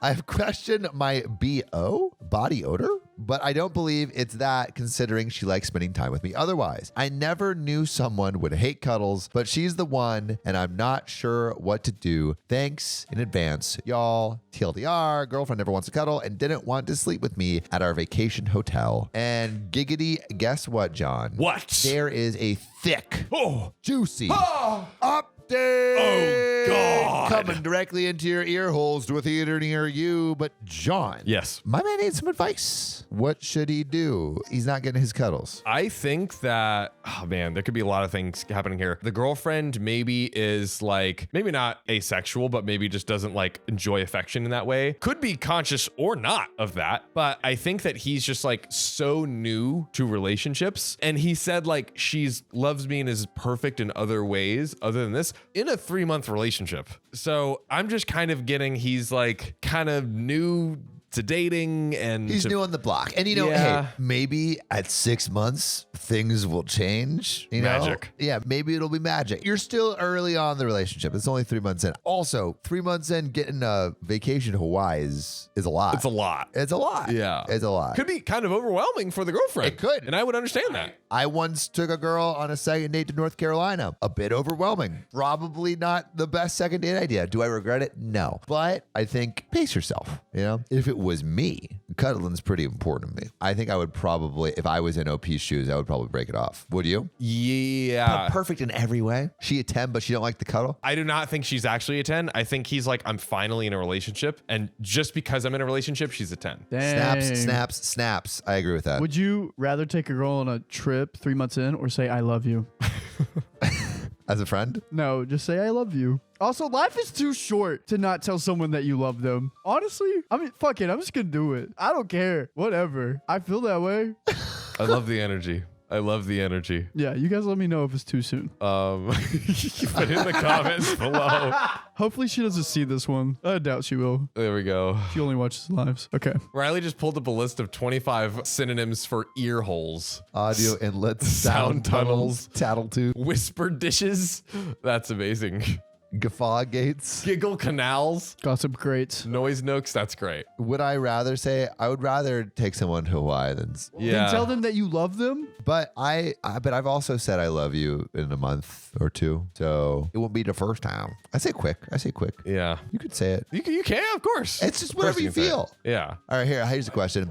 Would I rather take someone I don't love to Hawaii or tell someone I don't love I love you? I would rather take them to Hawaii. Yeah. Why would you say I love you to someone you don't love? But I love you's cheaper. It is more economical. Not if you want yes. integrity. But like, what if you do Ooh. love them Get like a friend, but not romantically? Then I guess you say I love you as a friend. And there it is, ladies and gentlemen. We have figured out the conclusion. But this hasn't concluded. This hasn't concluded. There's Okay. a little bit more. But I like what John said. I think I think John has a lot of wisdom in his gears. Watch it. Watch it. Read the story. Be a good boy. And what I what I do agree with you on is I don't think this is actually like the perfect person. I think he's rose-colored glasses, and this thing that he's looking at right now, the cuddles, is like the thing that is hardest for him to deal with in maybe a litany of things that are not perfect. 100%. But there is an update. Ooh. So I read a lot of the advice and decided that I was going to talk to her about a possible breakup. Oh. Very big. I know this makes me sound like a shit person, but honestly, I'm just a very touchy guy and express my affection by touching and being touched. Join the club, fella. Not being able to cuddle or hold hands or sleep next to my girlfriend was not going to work out for me and just felt like a constant tease you'd get from a long distance relationship where you'd think about holding and cuddling your gal or guy, but you just don't end up doing it. Honestly, it was not going to work out. So I brought my girlfriend to my house after telling her we had to chat. I started by telling her that I'm really sorry and like her very much, but I don't think things will work out with our different cuddling preferences. She started crying and she said she didn't want me to be turned off by this, but she actually loves cuddling. But she has a sweating disorder. And when she cuddles, she gets super sweaty. Now we see. Like I'm talking hella sweaty. She said her ex-boyfriend dumped her because of her sweating, and she says that's why she didn't want to cuddle with me. She said the same thing happens when she holds hands. She gets super sweaty. She said she was afraid that cuddling with me would make me leave her like her ex did in the past. Dang. So no cuddles? Well, Well, I felt bad that I'd been giving her so much shit about it, and it was an insecurity she had, and I told her that I don't care if she sweats on me. It's all good. She laughed and said, no, I actually sweat buckets. And I told her, can you sweat buckets on me? oh snap. You sweaty little Piggy. snake. You sweaty little sweater. She thought about it and then she said, okay, but don't break up with me over it if I sweat too much, in a joking voice. Well, she laid beside me and we cuddled, and it felt so effing good to finally feel that with her on her slick, wet body. No, I'm kidding. She actually managed to sweat so much that my shirt was pretty wet and the bed sheets were soaked. Let's go. And I told her that I found it pretty cool. Pretty cool. Yo, that's crazy. She be sweating, putting in that work, How can someone sweat that much? getting in them cuddles. She has a condition, a sweating condition. Does she have to drink a lot of water? Like, where does the Probably. How does the sweat come? Probably. That's crazy. Yeah. Sweating enough to wet the bed Dude, and his shirt. I love that you're okay with like a good psychopath, but you're like going crazy over someone that sweats too Sweating much. through the sheets? Oh my God. I just think that I've never, well, because I've met doubles psychopaths down. before. I've never met someone who makes the entire bed wet. You've never met a cereal sweater? Never met a cereal sweater. And also, how does the water, like, where does the water come from? Your body has 70% water. Yeah, dude, but it, like, does she get dehydrated? Perhaps. She just shrinks. Yeah, she gets slim. She had slim sweater. Dude, there's a basketball player that loses 5 pounds of water every game. That's crazy. Who is it? He played for Duke a couple years ago. Damn. Yeah. Does he have that sweat condition? Yeah. Really? Let me look it up. Bro, 5 pounds of water. That's a lot of water. Throwing buckets and sweating buckets. Let's go. I love this story, by the way. This is great. I didn't mind getting soaked cuddling and said, at least now we can have kisses in the rain in bed. Ew. That is the most poetic way of sweat I've ever heard. It's really cute, but I love it. I love it. That's so much sweat. Hey, sweater's gonna sweat, And dude. she couldn't stop laughing. Oh, wait. This guy loses 7 pounds per game. That's crazy. Yeah, sorry. She asked if we could hold hands in bed to show me how sweaty her hands get. And again, my hands were wet as hell, which I didn't mind. She said, if you ever need to wash your hands and there's no sink available, just hold my hands, which was really cute. Sweater's gonna sweat. This is great. I also just don't sweat at all, so I just don't know what it's like.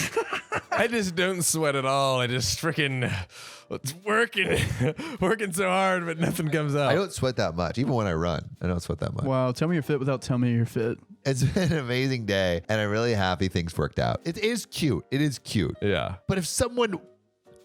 That's so much sweat. It's a lot. That's basically my ass. Yeah, dude. My ass Imagine your sweats like ass. that. I don't have to But imagine. imagine your whole body. That would be crazy. I can only handle one part of my body sweating like that. Dude, that would be crazy. Wait, which part? Oh, Is never that- mind. I just got it. Sorry. I thought you said something different. Okay. It's been an amazing day, and I'm really happy things worked out. And I told her if she felt like the things her ex said to her were hurting her and still making her feel insecure, she could really consider maybe seeing a therapist to help her feel more comfortable, which is awesome. Like, it's awesome that she found someone that enjoys her sweat. Yes, this is adorable. This is the golden thing. Surprisingly wholesome twist. Surprisingly wholesome twist. She agreed and said that the fact that I like her sweating lifted a burden off her shoulders. Since she loved cuddles, hopefully all goes well. TLDR, she's an excessive sweater. That's all. And there are some relevant comments and some answers from OP, but that is super cute. That is super cute. Yes. That is a ton of sweat. I'm amazed. I'm more in shock that the human body can produce that much sweat, but it is cute. I have a simple solution. What? Have you seen heating blankets? Yeah. Get a cooling blanket. Yeah. Get cool. I think he likes the sweat though. I think he wants the sweat. Which is fire. The fact that they found Yeah. he's about it. She sweats. Boom. Match made in heaven. Riley, she a 10, but she a sweater. Yeah, why not? Wrong. She's not your girl. You failed. Whoa. Get wrecked, son. Stay on your game, bro. Dang it, dude. I forgot. Well, I didn't. Just imagine. John's always thinking, Bro. Wow. That's a man in a relationship right there. I'm taking notes from John right now. So relevant comments. Crystal Shipping says, sweet story, but I'm wondering if she's been to a doctor about this order. That's what I'm saying, bro. Like, is she not dehydrated? Yeah, maybe If I sweat 5 buckets in my sleep, I would be dead. maybe just checking it. I would presume she already has, but hey, have you seen a doc? Do you want to see a doctor about this? Have you had it checked out? OP says she has, but she said it's not really something that can be cured. She has Drysel. That is a rude name for someone who sweats a lot. Yeah, let's call this thing where people sweat profusely Drysel. The thing they could never be. They're drying their soul. That's why they're sweating so much. Which is apparently this prescription deodorant. Oh, she has Drysel, as in a prescription deodorant for excessive sweating, but since she can't really use it on her entire body, she only puts it on her armpits. Why not? Who says you can't? Why not? And then Blue Toots Magoo says, I got Botox in my tummy and underarms for my wedding so I wouldn't look like a Care Bear in my dress. I lasted for almost a year and was in heaven. Also, it was covered under medical because Botox helps you sweat less. As soon as I'm no longer pregnant, I'm going back for more. It was a life changer. OP says, I actually didn't know that. I should really tell her about it, but I don't know, man. I love when she sweats on me. I'm sure she'd love to know, though. Thanks. I think man just is into the sweat, which is amazing. This is literally perfect. Nothing Perfect. should change. Nothing should change. I Nothing was should not change. expecting this. Not everyone can handle a sweater, and it sounds like OP not only can handle it, but loves it. And that is a beautiful thing. Loves Don't a you good just sweater. when love finds a way, Yeah. don't you just love it? I love it. It just pours all over you. It just sweats on your bodacious bod. That's right. But Sam, I have something that I'm going to bring out of my orifices for you right now. Whoa, your ear canals, your music moodles. My story tunnel to tell you this next story. I called my niece my baby. Now my sister thinks I'm a horrible aunt for it. Pause. I, 23 female, recently visited for my niece my niece's 7th birthday. I live about an hour away from my hometown for college, and I'm currently pursuing my master's before I go into law school. This is all to say that I see my family maybe once or twice a year due to classes and be working 2 jobs. Man. Working woman. By the way, this comes from H5 Ray on the Best of Redditor updates. So, my niece's birthday was 2 weekends ago. She and I are quite close. I spent a lot of time babysitting her when I was younger and still at home because my brother and my sister-in-law both work jobs. My classes are all online due to the good old pandemic, so it was natural for me to become the instinctive babysitter. I was happy to do so because I love my niece and wanted to lighten the load of my brother and sister-in-law's emotional and physical loads. That's nice of you. That's a lot of load talk. So many loads. So many loads. My family, sister-in-law, and brother included, knew that I would be attending my niece's birthday party as a surprise. That is adorable. When she saw me, she ran up and shrieked happily, "Yay, Auntie! Yay!" That was my impression. Yay. Yay. Auntie. Nice job. She went through puberty. Yeah. I wrapped her up in a big hug and said, "Hi, my baby," before giving her a smoochie. Wah! I don't think there's anything wrong with that. Are you kidding me? Are you like, I'm are you like sorry. joking? This Are you is like, a- is this some sick, twisted game? You're right. You're right. Hot take. I don't think there's anything wrong with that. Ugh. Well, I sent her off afterwards to mingle with her guests and to mingle with guests like a proper host. Lol. I then sat down with my own family and caught up with them. Later, my sister-in-law seemed distant and annoyed with me. Before presents, she pulled me aside and asked me not to call my niece my baby again because she found it offensive. Why? She's Because like, she's a that's big girl. my baby. She's a big girl. She's a big freaking girl. She's not a baby. This Big is like, girl. I whenever Chip comes over to stay, I go, "Oh, Chip, baby boy, you're such a little baby." And Christian goes, "He's not a baby. He's a man." And that's what she's doing. Yes. Yeah, True don't fact. do that, Chip. He's a baby. He doesn't like that. He's a Have you ever big- asked him what Yeah. he would like to be called? And he said, "I want to be called baby." Okay, No, he we can't never- even we- talk. Can't even talk. You don't even know that. To How do we know what he you. wants? To you. This isn't a dog of the blog, Sophia. This dog with a blog, and With a I'm flag. living in it. Clinton is not here anymore. Clinton. Rest in peace. Come back. Do an episode with us. I profusely apologized as soon as she said so and promised that I would not do it again. I spent the rest of her party calling her sweetie or just by her name. Imagine she's like, "Okay, really, sweetie?" Like she just like Opie just goes down the list of pet. Yeah, pet she's like, names. honey. Honey, sweetheart, And the pumpkin sister-in-law's like, pie. oh, it's like, it's like when you have like, I don't know, a dog and you're giving them words to see, like, and they're growling at some. And she's like, sweet. So OP's like, sweetheart. And the sister's like, ah. And she's like, honey. And the sister's like, ah. And she's like, pumpkin. The sister-in-law's like, Is that a thing dogs do? I don't know. They growl. I was like, this is some sort of like otherworldly dog, like top tier dog training technique that I'm being put on to over here. No, it's like I don't know what I'm referring to actually, but you know, it like could be a thing. I love how Sophia invents a thing to refer to, then refers to said invented Sophia thing. You're welcome. Now we can refer to that. You know what? Thank you. Thank you, Sophia. You're welcome. What a gift to all of us. Let's go. Thank you. So, back to OP. I'm an extremely affectionate person. I call my niece and nephew an array of terms of endearment, both including my baby. I've called both of them this occasionally before around family, and no one has said anything. To be honest, sweetie and sweetheart is more common to me, but this isn't the first time. I'll never say stuff like, "You're my baby, this is my baby," etc., etc. I usually word it like, "Of course, my baby. Hi, my baby. Yes, my baby," etc. Oh. My sister-in-law is still mad at me. Yeah, because you're an a-hole. Kind of obvious. And later called me a horrible aunt and person for calling my niece my baby. Honestly, not going far enough. Prison. Prison. Get her out of the family. Get her out of living a free woman. Handcuffs Out right of the now. country. Get out of here. I tried to explain that it was just a term of endearment and saying it meant no harm, but she does seemingly not care and keeps calling me horrible. Man, oh man, Dang. this lady is. Oh, can't get a break over here. It's breaking my heart because I've tried apologizing and making it up, but my sister-in-law swears I'm out to get her. I don't know why she thinks this. I've done nothing but look after her and my niece. I just wish she would listen to me instead of icing me out. So am I the a-hole for calling my niece my baby as a term of endearment? And we have an edit and an update and all kinds of comments with Opie's response, but Sophia is Opie the a-hole. Let me take a second to think about this. Yeah. Walk me through it. No. Then I walk away. Sorry, no. I meant no, OP is not the a-hole. Oh. Not no, likely I story. can't walk you through it. You just Yeah. interrupted me while I was thinking it through. OP is not the a-hole. It's kind of ridiculous for the sister-in-law to take OP using a term of endearment towards her niece as like this huge insult to her and her parenting or whatever. It seems like she's like, oh, that's my child.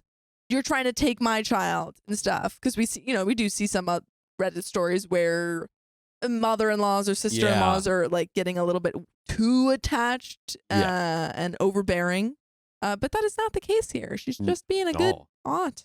Literally. I see OP on like OP has been babysitting for you and helping you out and don't you want your daughter has this amazing beautiful relationship with her aunt? Don't you? Yeah, wouldn't you want to foster that? I'm confused. I just don't get it. I feel like there's something missing, something below the surface here. Any guesses? Any conspiracy? Ooh, I got one. OP's sister-in-law thinks that she's like the sister-in-law. She's like, I'm a bad parent, and she's feeling really insecure. And she sees how close OP is to her daughter, and she's like, oh, "Wow, I wish I had that relationship with my daughter." I'm guessing her brother is always like, "Wow, OP's such a great aunt." She's like, she's gonna be a great mom. Yeah, she's gonna be a great mom. And then he's like, "I'm." You're guessing two that sides of the same coin. The brother is the rogue a-hole. Got you. A rogue a-hole. A rogue. It's like in Pokemon when you walk through the bushes. Call him. I don't know. I shot the sheriff. Yeah. Something like that. Something like that. Well, let's see what finds Only out. one way to find out. Comments with Opie's responses. Commenter says, okay, so use a term of endearment for your niece. Her mother didn't like it, asked you to stop. You apologized and stopped. Now she's icing you out, which you can't do anything further about because, again, you've apologized and corrected your actions. Yeah. OP, I mean, obviously it was weird that she asked in the first place for OP to stop calling her my baby, but OP did. And she's still upset? I don't understand. I'm truly lost. Not the a-hole for this isolated incident, but do you have a pattern of being overly fond / surpassing or ignoring boundaries and recycling disliked behavior? If not, then I don't see the problem here. Opie says, thank you so much for your thoughts.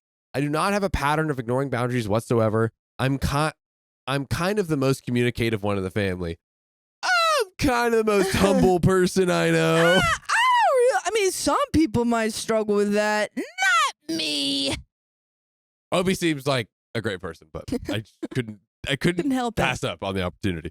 I 100% understood my sister-in-law was setting a boundary when she pulled me aside and knew to respect it because at the end of the day, she's the parent, not me. There we go. This has never happened to me before, to be honest, which is making it so much more disorienting, Also, me and my younger sibling are much closer in age than me and my older brother. So this definitely has not stemmed out of our sibling dynamic. At least she's not as close with her siblings and has distant parents. So maybe the general involvement of my family overall has affected her. This is just speculation on my behalf, though, because she hasn't said any of this to me.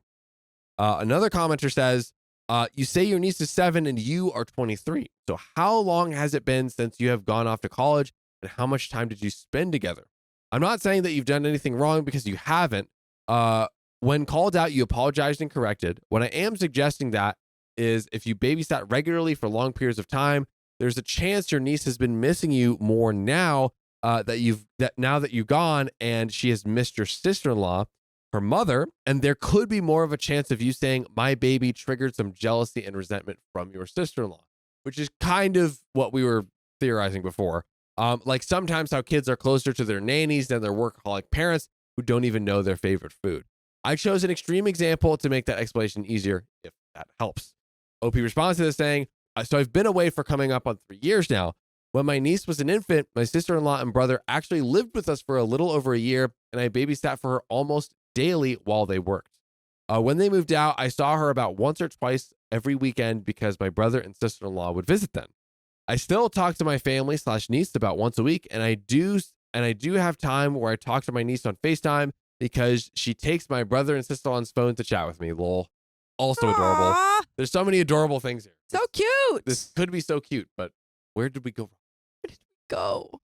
I'm definitely thinking I struck a nerve that I didn't know was there, and I'm really just hoping that with time, she'd be willing to not yawn in my face and just talk to me about whatever is going on. I certainly hope she doesn't yawn in OP's face. Truly, that would be the rudest thing I've ever seen. That'll be the rudest thing I've ever seen. Come on now.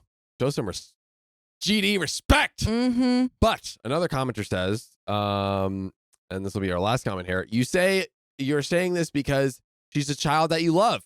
I had friends and family say this about my kids, and I love it. But I can get it if your sister-in-law didn't dig it. Not everyone feels the same as me. She voiced her concern. You respected it. You apologized. It seems to me that maybe she's jealous of a special relationship that you two have. My kids adore their aunties and sometimes treat them nicer than they do me. I get it because I was the same way as a kid, and I see how lucky we are to have a village. Some mamas aren't like that. I would just shrug it off and not bring it up if you can and keep on loving your sweet niece and using other terms of affection for her. Opie says, thank you. It's been kind of freaking me out about my relationship with my niece because it's already been hard for her over the past 3 years with me being inaccessible due to distance while I'm at school. I'm hoping that my sister-in-law will either ignore it or be open and have an open discussion with me closer to the holidays when I'm planning on visiting again so there's no bad blood whatsoever. She's not super close with her family, and she and I are the only girls of both of our families, which bonded us in the first place, so I'm hoping that we can get back to that despite this bump in the road. And guys, we have an update 2 days later. Hoo-wee! So But- it seems like we have not reached a resolution. We still don't know what's happening. We still don't know. We're still in the dark. But this is what updates are for. Yes, that's what I've always said, John. You know, you have always said that. And you know what? Gosh darn it. I agree with you. Thank you. I will take all the heat. You can disagree with me. I agree with it. Hot take, that's what I've always said. There we go. So let's get into it. My sister-in-law and I have made up. Oh, Hooray! hey! Wow, what a turnaround. Just kidding. Everything's horrible. Oh. Just kidding about just kidding. I decided to send her a heartfelt text explaining that I felt sorry and sort of upset over us being at odds over something I said. We ended up texting back and forth and then FaceTiming. So sister-in-law told me that she's realized over the past 2 years how much of my niece's infancy that she missed out on. Ooh.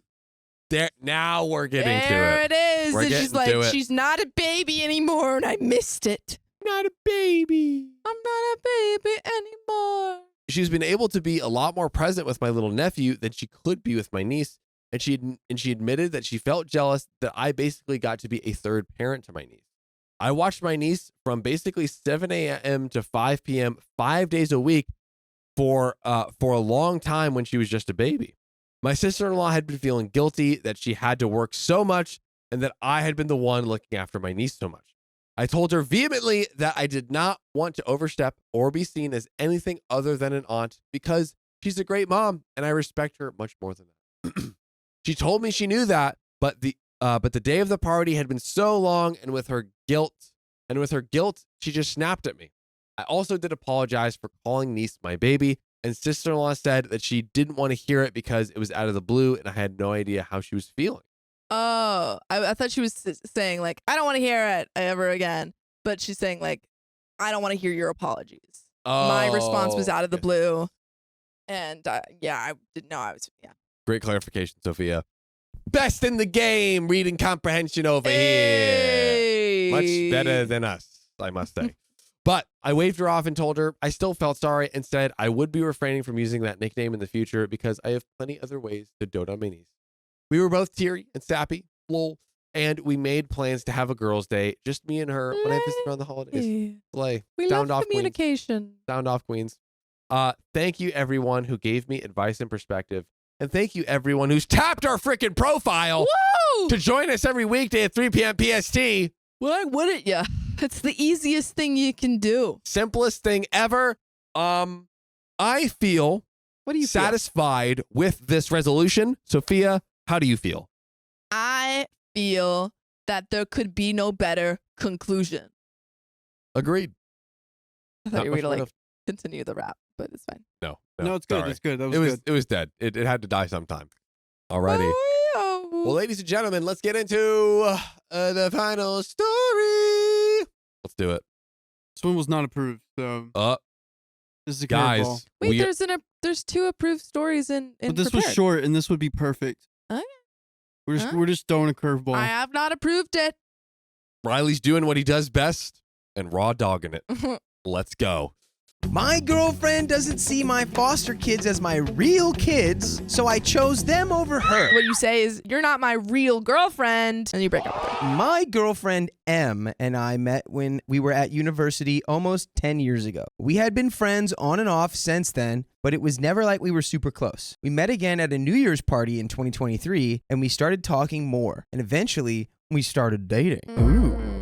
I am a foster parent. My parents were also foster parents when I was growing up, and once I reached an age to qualify, I trained to become one myself. I've been fostering since I was about 22 years old. Wow. That is I didn't know you could do it that young. Yeah, I didn't know that either. I currently foster 3 boys. The older 2 are biological brothers and moved in with me early 2022, but the youngest one is 11 and has lived with me since June 2019. And 11 is in quotes, so I think he might just be going by 11. They like Stranger Things. Just Yeah, call I him was 11. I was questioning the quotation Or marks. in maybe the- he might be 11. They're like, we don't Could know. be both.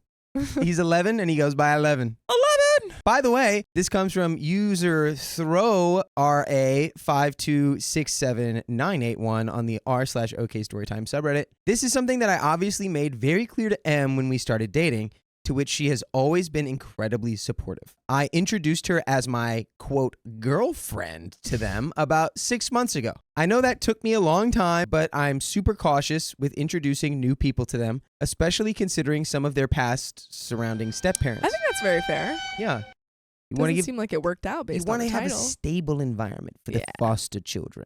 She never rushed me into introducing them and has never tried to force a relationship with them. Looking back, I don't know if she has even tried to form a solid relationship with them at all. 11 has been moved to a long-term placement with me, which is 2 steps below adoption. It means he is never going to be removed from my household or reintroduced back into his biological family. He is my son, calls me dad, etc. He hadn't been in contact with his biological family for over 2 years and has been really wanting to get in contact with his mom. I've been trying my hardest to arrange this for him, but his bio mom just hasn't been willing since he's moved in with me. She's had 3 more children. I have all stayed living with her. This is something 11 really struggles with. He has such complex feelings of abandonment that I couldn't even begin to unpack them here. But I have been working to build his self-worth back up. It has been a long road with so many ups and downs, but I feel like I'm getting somewhere with him finally. Wow, shout out to 11. My heart Yeah. goes out to you, 11. That's really, I mean, like, good on OP too of Yeah. like actually taking the time as a seemingly a young person, taking the time to do this and to actually be like a good foster parent. Yeah, clearly has a mission, Yeah. is passionate about the mission, and is being a good foster parent. Me and his social worker finally managed to arrange contact with his bio mom, and that she agreed to meet him in person. This has been what he has been begging for years. It was arranged for last Sunday. Looking back, she immediately seemed off after I told her. When I asked, she just told me that she had a bad day at work, even though she seemed fine prior. About 5 days after I told her when the contact was arranged for, she asked to meet up for a romantic dinner. I asked my mom to have the boys for the evening and met her at her favorite restaurant. She told me she had booked a romantic lodge trip, and I was initially excited. But I found out she had booked it for the same weekend 11 was meeting his bio mom. Ooh. Bad timing. And presumably OP has informed her of this. Yeah, I would hope so. Yeah. Or maybe it was just an unfortunate coincidence. Miscommunication?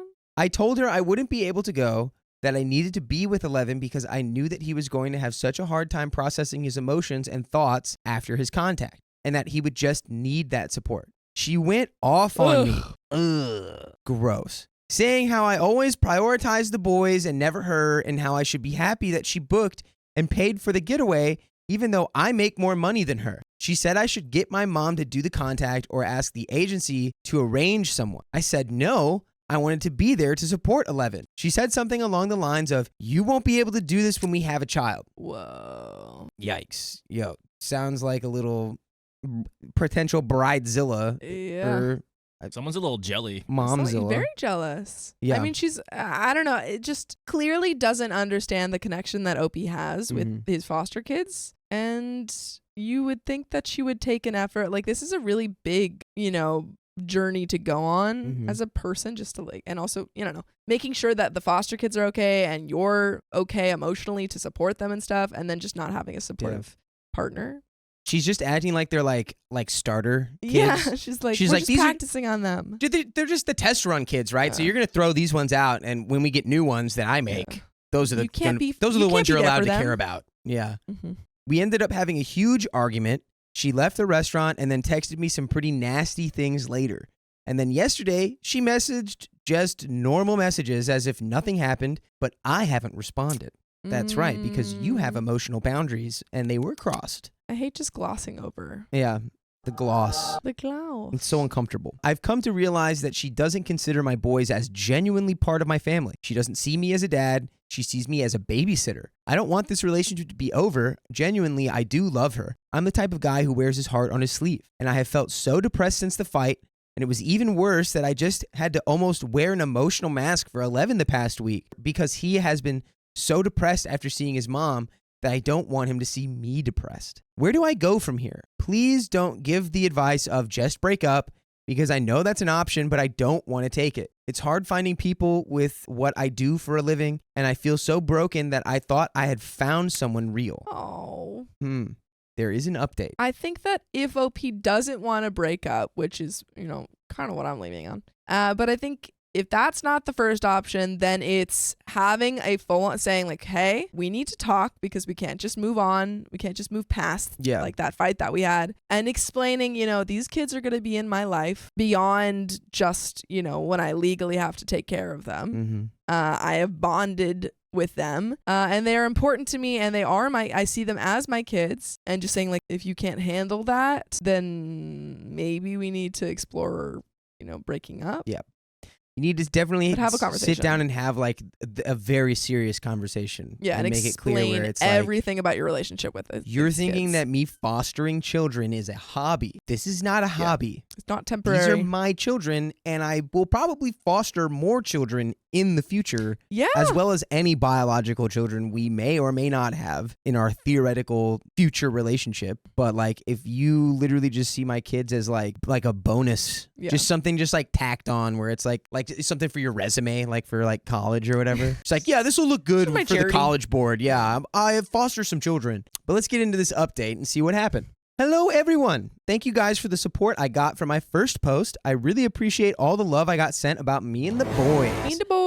I just wanted to clarify some things from my original post. Some people made a lot of really unfounded assertions about me and my family based simply off of a post. People saying that I would let M abuse my sons, obviously not true. I think it's mad that people would even come to that conclusion. I was slow to introduce M to my boys due to their past trauma with step-parents, only introducing them about 6 months ago. Looking back, I can notice that she was very distant with the boys, but at the time, I had attributed that to her maintaining boundaries because of their past trauma. I had people commenting that I would be giving my sons up when I had biological children, which is not true or was never even suggested by me. This is crazy because OP is, I feel like, made it very clear that he was super offended by his girlfriend's, words.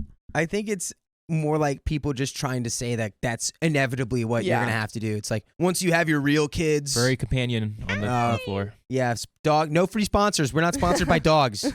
Okay, yeah, free sponsors for dogs. Yes, free sponsors for dogs. Ava's with us for a month. Yes. What? Really? Ava, you want to read the rest of the story? No. Yeah? Okay. She turned around. Does it involve a tennis ball? I don't think so, but it definitely could.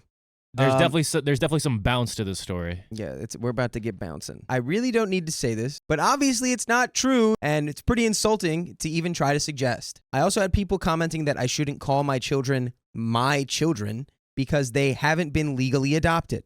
11 has been long-term matched with me, and my other 2 are in the same process. They are as permanent as biological children. I see them no different, and they don't see themselves as any different. Oh, yeah, also, it's literally just because legally OP cannot adopt them because they have, the family situation. That doesn't make them any less OP's kids. Yeah, I love people on the internet just trying to like mansplain. Like, yeah, they're like, actually, you can't even call those your children because they're not legally on a piece of paper, not technically your kid. So shut up. Have you ever heard of found family? Someone didn't watch The Last of Us. I got family. What? All right, Vin. Let's finish this up. They're just going over your head, Sophia, today. Yeah, It's I don't know fine. any That was of Vin these. Diesel family. I haven't watched any of Vin the Diesel Fast and Furious. All right, Doesn't we're watch gonna watch Top all Gun, doesn't 12 watch of them. Fast and I've seen Furious. Top Gun. No, you have not. It seems like it. I even had people saying I was perpetuating toxic masculinity by saying I was wearing a mask to support 11 while he was depressed after seeing his mom. Hey, this guy just couldn't win on all Catch a sides. break. He's getting like, I was blasted. trying to be there, but I was going through a really hard time. Yeah. And everyone was like, you're the worst. You're like, you're just being a toxic man by not feeding into Feel the your depressed emotions. like state of mind that 11 was in. What are you doing? Ava was trying to she was actually trying to take the phone to read the story. She was trying to take the cable. Yeah, but poor OP is just getting it from all angles in the story. Hits Like on all sides. everyone's telling him he's doing it wrong. I expressed my emotions to him plenty. He did not need anything additional at that time. I did wear a mask so I could support him without him thinking I was feeling overwhelmed, which is something you do as a parent. Like you can't put all of your problems as an adult onto children. And people would be like, yo, you're being toxic. Just thought I'd hop on and give an update about where Em and I are at currently with our relationship. I messaged Em back and asked that we meet up and have a conversation in person. By this point, I had already decided I was going to officially end things with her, but I didn't say that over the phone as I think it's more proper to do it in person. We met up in town. I asked her why she booked the holiday for the same weekend as 11's visit, even though she knew it was then. Okay, so we know she knew. Literally knew. Mm-hmm. That's even worse. She did it on purpose. Yeah. She was trying to see if he would place her for as a priority, and this was the test. And he didn't pass the test for her, but he passed the test for 11. Yeah, he passed the test and she failed her own test that she didn't realize was actually a gotcha for herself. She told me she, quote unquote, forgot. But honestly, I don't believe her. I think this was a test. Yes, I call it. Someone commented that she purposefully put me in a position where I could not be the good guy. No matter what I would choose, someone would be let down. And honestly, I think she underestimated my devotion to my children. She thought I would just go with her, and I think she was genuinely shocked when I didn't. But I don't understand why. I am quite accommodating, but I've always made it clear my children are my first priority. I asked her if she fully understood what my boys mean to me. She said she did, but then in the same breath tried to say again that I could have arranged someone from the agency to take him to the visit. I asked how she would have felt if your father canceled an important day with you to go on holiday with their girlfriend. And she said to me, "You aren't their dad. You need to stop acting like you are." Girl, you are not getting it. Not getting it. It is not getting through to you, is it? Thick brain, not going through. Wires are crossed. These are his children. So they literally call him dad. His kids. In his heart, that's what they are. I don't know what she's on. I tried to say something planned that I had written out before, but I'm such a bad speaker, it probably didn't sound anything as good as what I'm about to write. But this is what my plan was. Quote, I am their father. I am. Just because they aren't related to me by blood does not mean they're not my family. They are my children. The fact you think I'm not their dad is insane. There's absolutely no way I am letting you poison our relationship or act in any way toxic to them. They mean far, far more to me than you ever have or ever will. Our relationship is over. Mic drop. And then I left. I feel like she's changed so much, but someone commented that she actually just is now showing her true colors, which is true perhaps. But I feel so led on and hurt. It's so hard to date what I do for a living. So hard. But as you guys said, I don't need to stay in a toxic relationship just because I'm scared it will be hard to find a new positive relationship. I also had people say it will be easier in my 30s compared to my 20s because people will want to settle down more. I hope that is true. But yes, we are completely through. Thank goodness. You deserve better.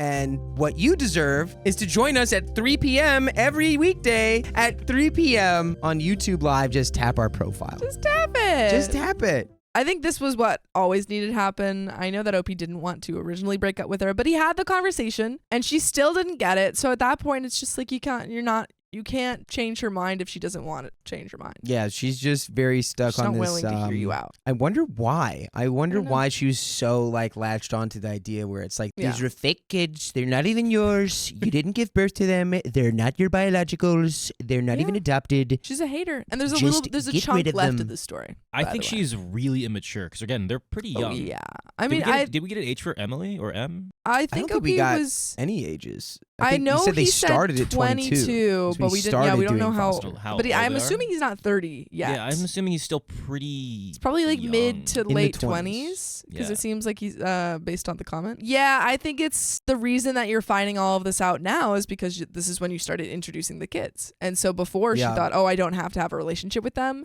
But when you finally said, "Okay, these kids are a part of my life. I'm trusting you to have that relationship." She didn't want that. Really fumbled the bag super So hard. From going like, fumbled. yeah, I'm careful about who I bring around them because they've had like, past like bad relationships with their step parents, yada yada. And she's like, oh, whatever. I don't care. They're fake They're not kids. your Why do I kids. care? Yeah. They're fake. She said, sucks. "Let's double it and Yeah, double it, give it, Double it, and pass give it it to the on. next person. Like, do you Give even it to the want next these foster kid, yeah. creatures? It's Brittany Yeah. Beach says she's one of those that starts dating a man and immediately takes the dad away from the kids. But in this case, she's more delusional than normal. Exactly. And Vahardamis says because if she considers them real kids, it's harder for her to kick them out of the house when they have bio ones. Exactly. Ooh. Because she's just assuming when they turn 18, she's not going to have to deal with them. Yeah, Isn't that the joke's case? on you. They're still his kids. They're still his Even kids. when they turn 18. Yeah. Isn't that crazy how that works? Let's just finish this off. We just got a little bit more. If I could use this moment to say,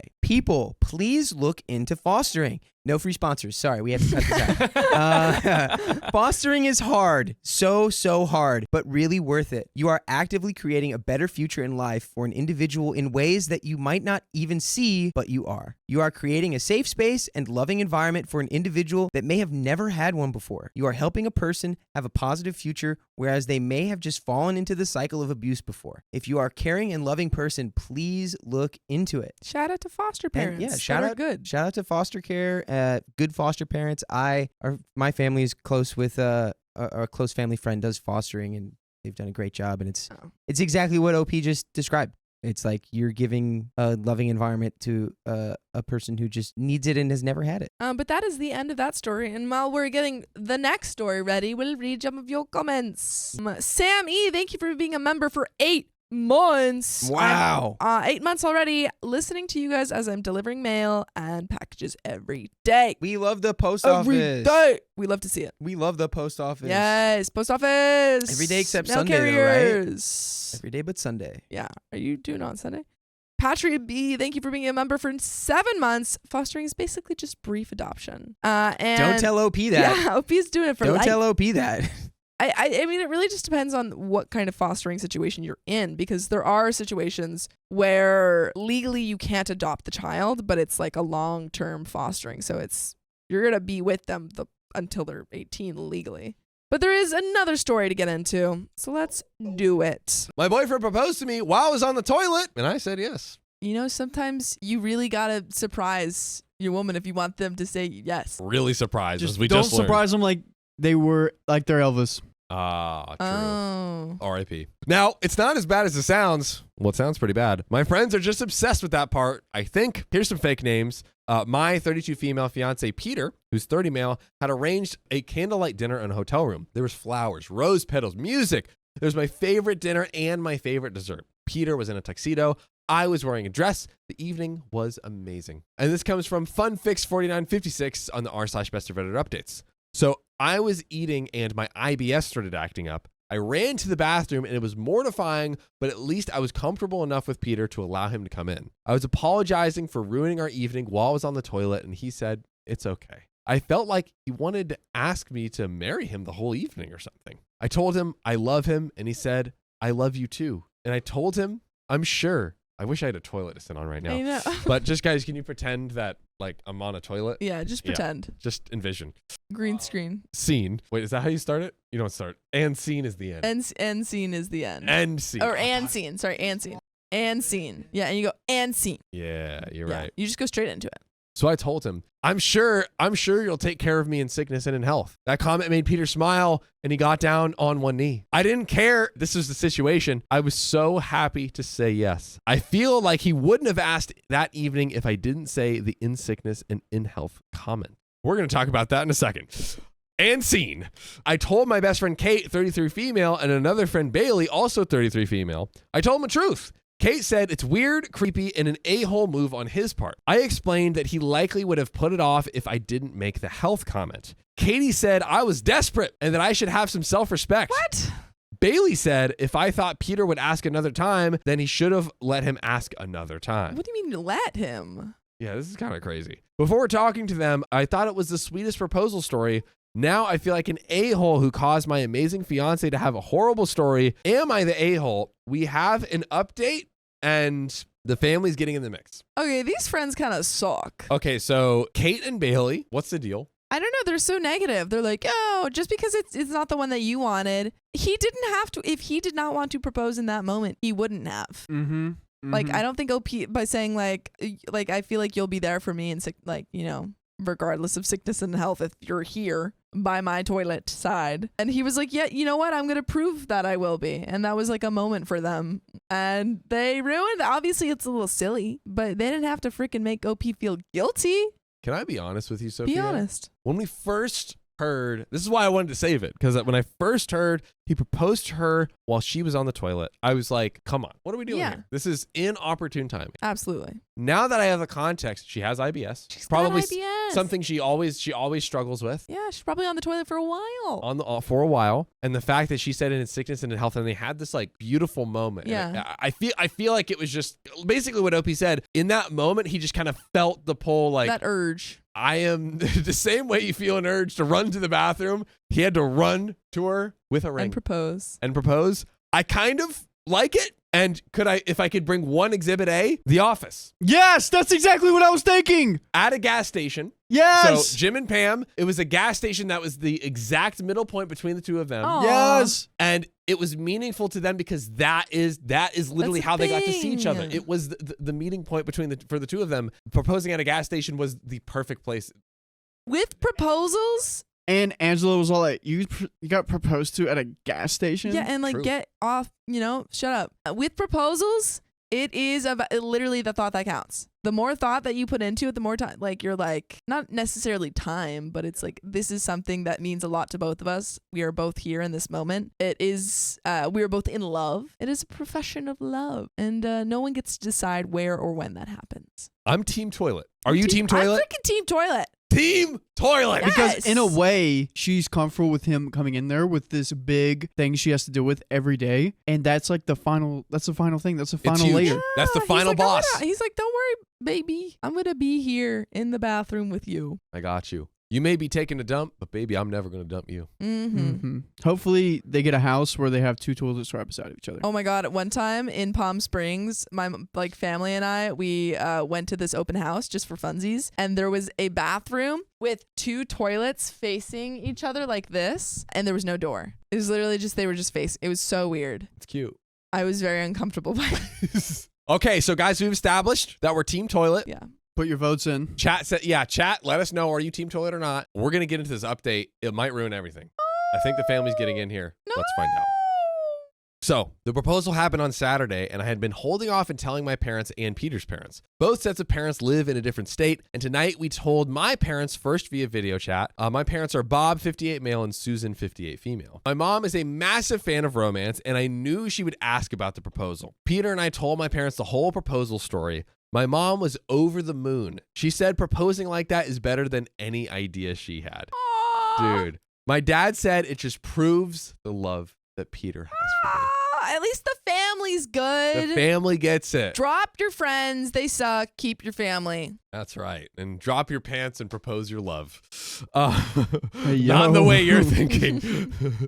Hold to that. We have a whole John, new I'm meaning. keeping my pants on. No. My mom asked me if she can tell others, and I said, sure. I asked my mom to be my maid of honor. Adorable. After getting engaged, my pick for a maid of honor was either going to be Kate or my mom. I did not pick my mom to spite Kate. I'm not punishing Kate. Kate's initial reaction to the proposal story just made her being the maid of honor awkward. Yeah, if she had a little speech or something and she was like, it's weird that they proposed on a toilet. Shut up. No one wants your... Get out of here, Kate. Evacuate, Kate. That's not a slant rhyme. Plus, my mom is so happy with our union and she would love to plan. Aww. Then we told Peter's parents via video chat. His parents are Chuck, 55 male, and Linda, 59 female. His parents really appreciated the comedy. Chuck thanked us, giving him the gift of telling that amazing story if we're comfortable with that. I told him that we are confused. Linda said she's so happy for us, and Peter told his father that he wants him to be the best man. Love the parents as the... Yeah, this is so sweet. Right. Lastly, we told Peter's sister, Juliana, 27 female via video chat, as she lives in another state. She had her father's sense of humor. All is going well. This is great. Right? By the way, I just saw Peyton's comment. Guys, I want the comment section flooded with toilets. Flooded. Absolutely flooded. Flood the bathroom. Right now, 95% is team toilet on the poll. If you're not team toilet, Who even are you? It's this person, and this is what they say. Zuri Pistachio says, I get sickness and in health, but I'd rather celebrate that moment in health, not in sphincter destruction. and which you is have fair. a right to do that. You have a right to do that. You have a right to do that. But the question here is, for their scenario, given their very unique context, Did both parties like and appreciate the way that they were proposing? Yes. And the answer was yes. The answer is yes. The answer is yes. I hope Katie and Bailey will be bridesmaids. Yes, Kate and Bailey are single. Haters. Yeah, I can tell. Right? Go find you a toilet.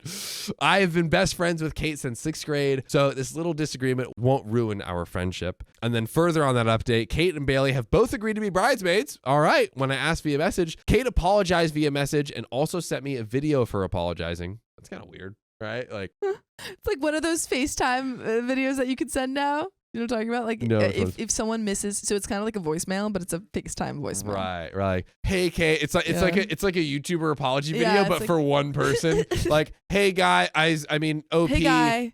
Hey, guy, people learn and people grow. Yeah. I hated toilets, but I made you a love crappy toilets. mistake. I mean, it's nice. I couldn't say the other one. It's like you're a professional podcaster, comedian, or improver, or all of them combined. I know what it was, poopy. Nice one, Riley. Semi-pro podcaster. Semi-pro. here. He's getting there. So Kate said she appreciates that I'm still letting her be a key part of the wedding. She said that after several days of thinking about the proposal, she realized how loving it was. She said if I had IBS, she would appreciate a guy who treats her like how Peter treats me. Bailey also apologized via message. Her apology was brief, and she admitted in it that Kate had told her to apologize. Okay. She was like, hello, it's Bailey. Kate told me to do this. I don't even want to be here. Sorry. I guess. There you go. Are you happy? Are you happy now? Kate, is that enough? Like, let's go get some Yeah. tostadas. Kate's next to her is like, apologize. Do it. Say you love the toilets. Oh my gosh. Zari says, did Ice Spice write this? Maybe. But guys. Oh, if you want to be my lover. That's not Ice Spice. You think you the crap? Nah. You ain't even the fart. Wow. I didn't censor myself at all. Do it. You do it. Do it the right way. Think I'm the crap? B, you're not even a fart. Yeah. Censored. Thank you. Sorry, Sophia. Censored. But we have another update. Do you remember? This update? 21st. 1st of September. Okay, nice, Riley. I see what you did there. I did it again yesterday. So thank you to all the amazing people who gave me support on my original post. After Kate's apology message and apology video, I messaged back that I forgave her with a link to my original post. She said she really wanted, this is becoming like a YouTuber apology thing without YouTube. She said she really wanted to talk face to face. We went to the gym today, even though I was feeling like I was going to get an IBS flare up. More toilet talk, baby. We talked while we worked out. Kate said that she was upset when she heard about my proposal story and that she didn't understand why she was so upset at the time. She confessed that when she had processed her feelings, she realized it was intense jealousy. Knew it. You know what? At least she's admitting to it. At least she's admitting to it. And she's coming around. She's coming around. I do respect this. This is a good direction. Kate revealed to me for the first time that she was diagnosed with IBS a few months ago. Oh my God, she wants to be proposed to on the toilet. Dude. It's all coming together. Wow. The pieces are adding up. She said that it's been a really scary time for her, especially since she watched me suffer so much from it through all these years. Kate said that she would want that proposal for herself. She said she wishes she could be that comfortable with a man, and said that my comments on my original post made her feel hopeful. She said looking up more on IBS online has made her feel hopeful as well. Kate had explicitly asked me to make this update post. She apologized again, and she said that she's glad that my mom is a maid of honor instead of her. That's cute. She said she's happy for me, but also very jealous. Kate says that despite the fact that Bailey had sent an apology message too, Bailey still feels awkward talking to me. Kate said that Bailey will come around, that Bailey's just too embarrassed right now after how she acted. She should be. I guess we'll see. I asked Kate if she looked up how common IBS is, and she looked that up after seeing the comment in my original post. She said she was shocked at how common it actually was, and she said that she was avoiding learning about it as she was scared about what she might find out. I made sure to tell her that a guy has never dumped me over my IBS. She knows that I messed around with an embarrassing amount of guys before meeting Peter. What are you laughing at, Riley? All hot girls have tummy issues. No guy has dumped her over her IBS. She's dumped them. That's good. That's good. I told Kate the reasons those hookups never progressed to anything real was because I was too ashamed to let a guy see the IBS part of my life. I told Kate that the person who told me I was ugly and nasty more than anyone was myself. Wow. No! Kate said she wasn't mentally adjusted to this yet, but she thinks she can. I told her she's my best friend, I love her, and that I will help her through this. I made a joke about poopy girls having to stick together. That made her smile. Great toilet jokes today. After the gym, I rushed home to the toilet to deal with an IBS flare-up that I felt coming. Right back at it. To no one's surprise, Peter took care of me when he came home from work. He even helped me take a bath as I was experiencing so much discomfort. Damn, I would love to take a bath right now. My back hurts. No. Stories. I rock climb. I'm a rock climber. I'm a rock climber now. Sophia, I climb rocks, Donner. My middle name. I want everyone to know Kate has been an amazing friend to me. The disappointment that was at the center of my original post, completely out of character for her. I made that post asking if I was wrong about Kate, as she had always been very reasonable. Even with IBS, I'm happy. I have amazing friends, an amazing family, and obviously an amazing fiance. So if you don't hear much from me on Reddit, don't worry. I'm probably just living an amazing life, even when I'm stuck on the toilet. By the way, if you're stuck on the toilet, you can still join us live every weekday at 3 p.m. PST. Honestly, probably the best use of your time. Probably how most of you are tuning into our lives at all times. Sophia, we have this very short final update. Yep. And then that's it. But this is a few days later. Right now, suffering from one of the worst IBS flare-ups of my life. Plus, I have one whopper of a cold. But I have good news. Both Katie and Bailey have visited me. In the toilet? Maybe another toilet meeting. I would be here for it. Bailey now knows about Kate's IBS from Kate. I was so sick. I was laying in bed when my friends visited, and Peter was there to help me, of course. Bailey actually cried as she gave her first face-to-face apology for her reaction to my proposal story. She apologized to both Peter and I. She even hugged me despite the fact that I have a cold. Peter and I both accepted Bailey's apology, and I told Bailey that she doesn't need to be embarrassed to talk to me. My friends and I talked a little before I needed to go to the bathroom. They wished me well before leaving. Peter took care of me, of course, and I'm glad that I'm on good terms with both of my closest friends. Positive stories. I love it. I absolutely love it. I love it. I love a positive story. Is there anything else we would do differently here? Honestly, no. It seems like everything else, everything worked out. I don't think you have to get rid of your friends because they've apologized. Friends sometimes make mistakes, but they owned up to it. So I think we're in the clear. I think the way that Kate handled it was a pretty textbook way of handling things. Agreed. She took time. She realized why she was, feeling this way. Her own jealousies, insecurities, and brought that to OP and is like, look, I was jealous. I was insecure. I took all that out on you. I was scared of my own IBS and what that journey would look like. And by bringing all that stuff to the table and just being honest, it probably helped her so much. Yeah, no, she's got a support team for her IBS too. 100%. IBS girlies stick together. IBS too.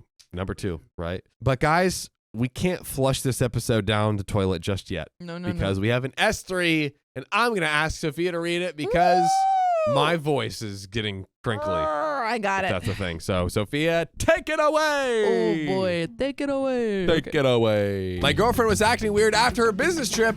I think she cheated on me. We've been together for 1.5 years, and our relationship has been good up to this point. She was out for 5 days on a business trip conference. Without discussing much, we both work in the same field, but not a lot of overlap. The conference would debut a project that she's been working on, and I did not go because of my own work, but she went with her coworkers on the project, and everyone seemed to have a great time. Partay. By the way, this comes from Throwaway Weird Girlfriend Behave on Best of Redditor Updates. So I picked her up from the airport 2 nights ago, and when I went in for a hug and a kiss, she didn't return it and just grabbed her luggage. Where's my hug at? Where my hug at? No. The whole ride, she was basically catatonic. She didn't want to talk much and would either ignore me, give a delayed short answer, or be very short with me. Something's up. Something's up. The only thing I could get when I asked what was wrong was, I'm tired. Okay, but I feel that. Okay. But This is me in Paris. No, but my brother would use this as an excuse every time he had a different emotion. He would always say, I'm tired. I mean, it's a getaway. It's a pretty I don't know. classic. I get pretty upset when I'm tired. When we got home, I reheated some food for her while she was in the shower. After the shower, she took her bowl, but dropped it on the way to the table and immediately started crying. Oh. I tried to comfort her and give her mine, but she angrily said she wasn't hungry and was going to bed and went to our bedroom, where she ripped the blankets and her pillow off the bed, brought them into her office to the bed she uses for naps, and closed the door. I don't like this. She hasn't really left her office since. We are now on day 2, but I do see that she is coming out of her office for food. Okay, I've sent texts asking to talk, but she hasn't responded. The door is locked, but if I knock, she will always say she's okay, but napping. She won't talk to me, and I don't really know what's going on. Obviously, something major happened. I checked social media, but everyone was all smiles online. I spoke to a friend who went with her. He worked with her on the project and asked how it all went on the first night. He felt that the trip went well and everyone had a good time. ICUs in the comments. I inquired more about a girlfriend after, and he did tell me there was a part of the trip about halfway through where she started crying over lunch, but he didn't know the details.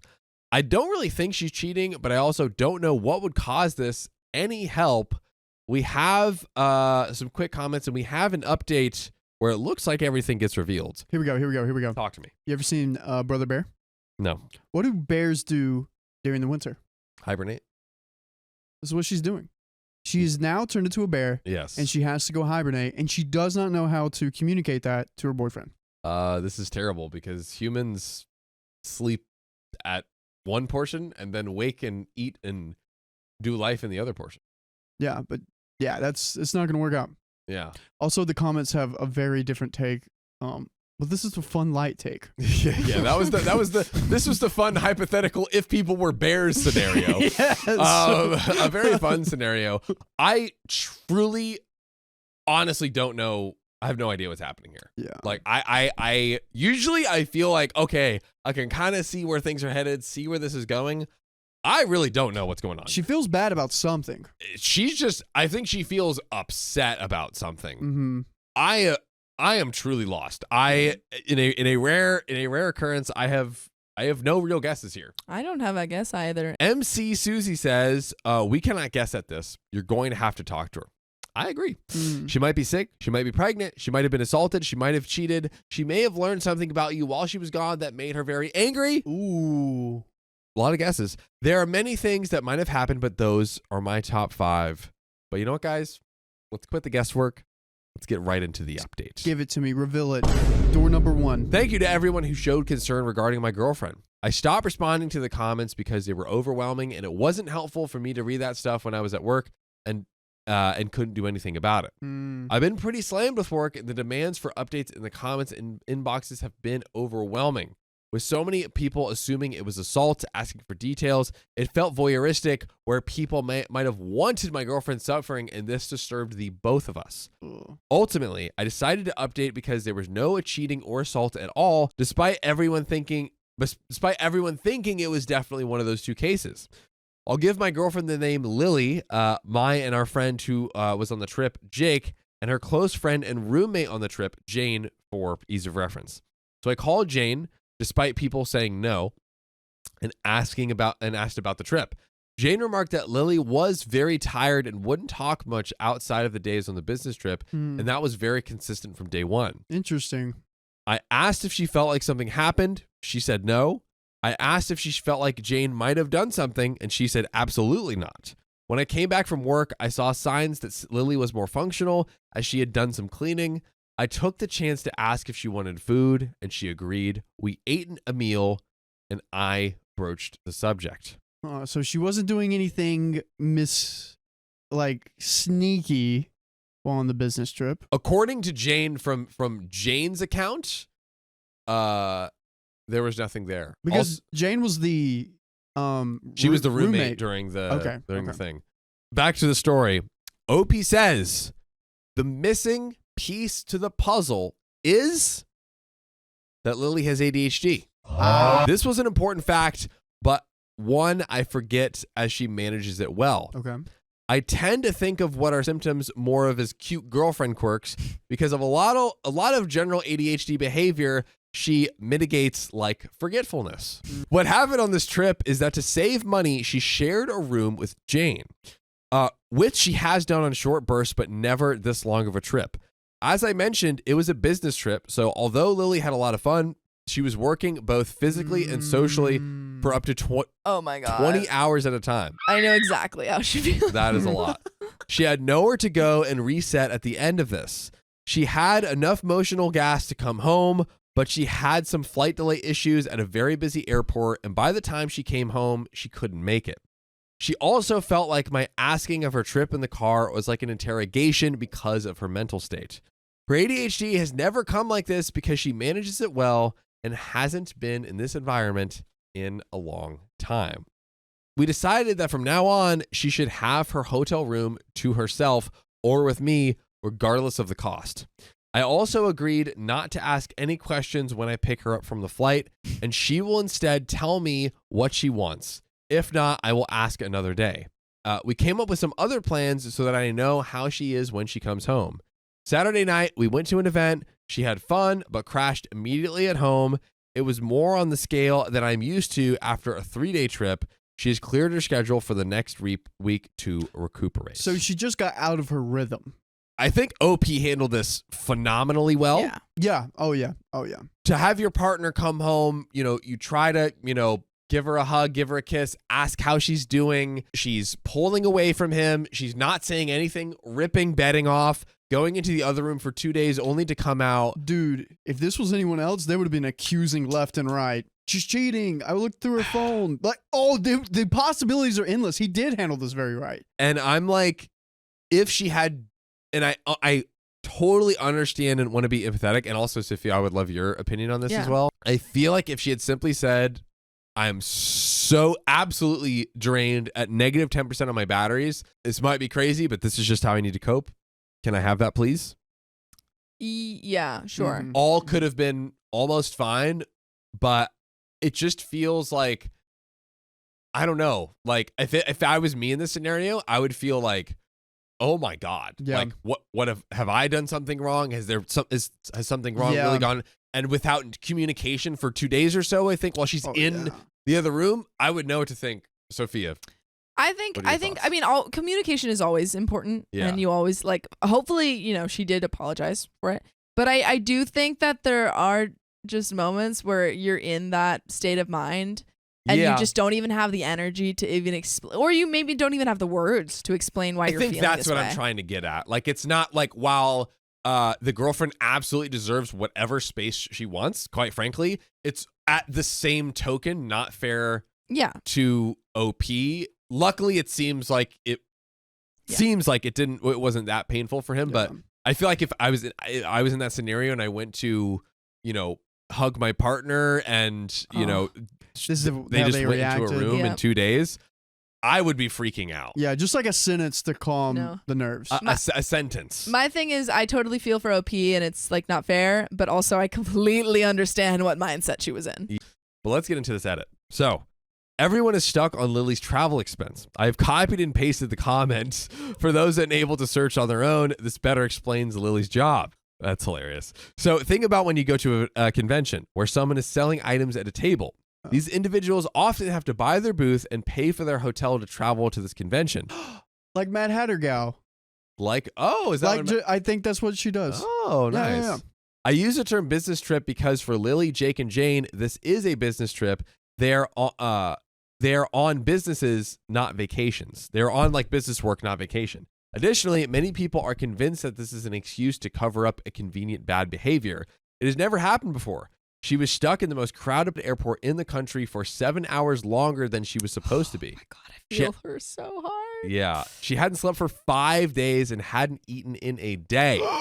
This led her to the point where she felt sick, and by the time she came home at 1:30 a.m., she was exhausted and very hungry. This is an exceptionally bad day for her, which resulted in the behavior. It was not out of malice or entitlement, and it is not how she would act in any other situation. Everyone deserves a little grace now and then, which is something that Redditors do not seem to understand. No. For those convinced that she is lying and still might have been assaulted or cheated, and those who rooted for her for that to happen, my God, disgusting. Those who are being rude because it's the internet, or those who choose to waste their comments pretending to be Lily's doctor, I hope you find a better hobby in your life. I hope you can find the resources to deal with your immaturity. I am done with this account. The problem is solved and the update is there. If nothing else, I have learned that Reddit is a terrible place to receive any kind of advice. By the way, you can receive advice from us every weekday at 3 p.m. PST. Just tap our profile. Join the live. And let's close it out with this quick comment. Merlin's Hairy Ball says, as a fellow ADHDer who travels for conferences to work, often has to share a hotel room and has to be on the entire weekend. I effing knew it, lol. It's really overwhelming to throw in a bad travel day and you're just over the top. I'm glad she's okay. Just give her some time alone and let her batteries recharge. Yeah, because it was at a convention. Yeah. It was at a convention. That is so constant social stimulation, working 12, definitely an insane scenario. I honestly, if that happened to me, I'd probably be out of it. 100%. I would not want to talk. The day, it makes sense. Remember that day my flight got delayed and everything? Yes. Dude, that was a really bad day. Yes. I didn't want to talk to you, gonna be honest. I mean, it makes sense. I was like, I can't handle this. We all have had at least once in our lives those insane moments where it's just too much. It's just too much. But dang, poor girl. I'm glad it seems like it seems like they basically did what we said. They've communicated to figure out what's the best way. First off, even better, not just like if the situation happens in the future, but better yet to prevent the situation to decrease the severity of this happening again. Because ultimately it's like, you don't want your partner to go through that kind of, suffering. So it's like, okay, whatever the cost is, just put her in her own hotel. That'll hopefully help. And I think it's important for OP to know what's happening because the girlfriend's good. She just needs to recharge. But he's like, his brain is on fire. In fairness, he's like, I'm just in the dark. Like you just don't know what's happening. Anytime I pick up someone from the airport, I always have food ready. Mm-hmm. I have my mama gluten-free muffin. I have my brother's In-N-Out ready. That's kind of smart. Yeah. Low key. Because it's a 5-hour flight, and I'm like, I know you did not eat before you got here. Exactly. And like, who wants to buy the food on the airplane? The airport is so expensive. But it seems like they use that moment to communicate and find a good solution for the future. Yes. I love this. Great communication skills. Put this down in the book of step by step how to get through that again. Put it in the SOP. Dude, he just knows me so well. Gosh, he honestly made me, if you think about it. Yeah, I did. But you know what else I have to make, Riley? Another story. This next story. With your mouth. I told the guy I loved him after we ended our first date. Have I ruined everything? Riley, it all. Would you be a fan of that? I would be cool. I'd be like, whoa, no way, me too. And this is the answer to the question. When can you break unsaid social rules? So Don Terry says, this just happened to me. Literally 10 minutes ago. I am dying. I am dead. End me now. Oh, Holy Ghost. Oh, no. I thought this only happened in some poorly written rom-coms. The kind where life hardly imitates the real one. I want to bury myself and never come to see the light again. Why me? Oh, why me? 10 painfully long minutes ago, I, exalted by the wonderful date I went with this handsomely gorgeous man, who also happened to be a friend of mine for the last 3 years, against my apartment door that I had just closed on his beautiful face, I typed these words that fiercely haunt me now. Bitch! I think I'm gonna end up marrying this guy. This was meant for my best friend. Okay. The only other soul I could muster to express my vulnerable feelings. I sent this deeply poetic text to him instead. No. Oh my gosh.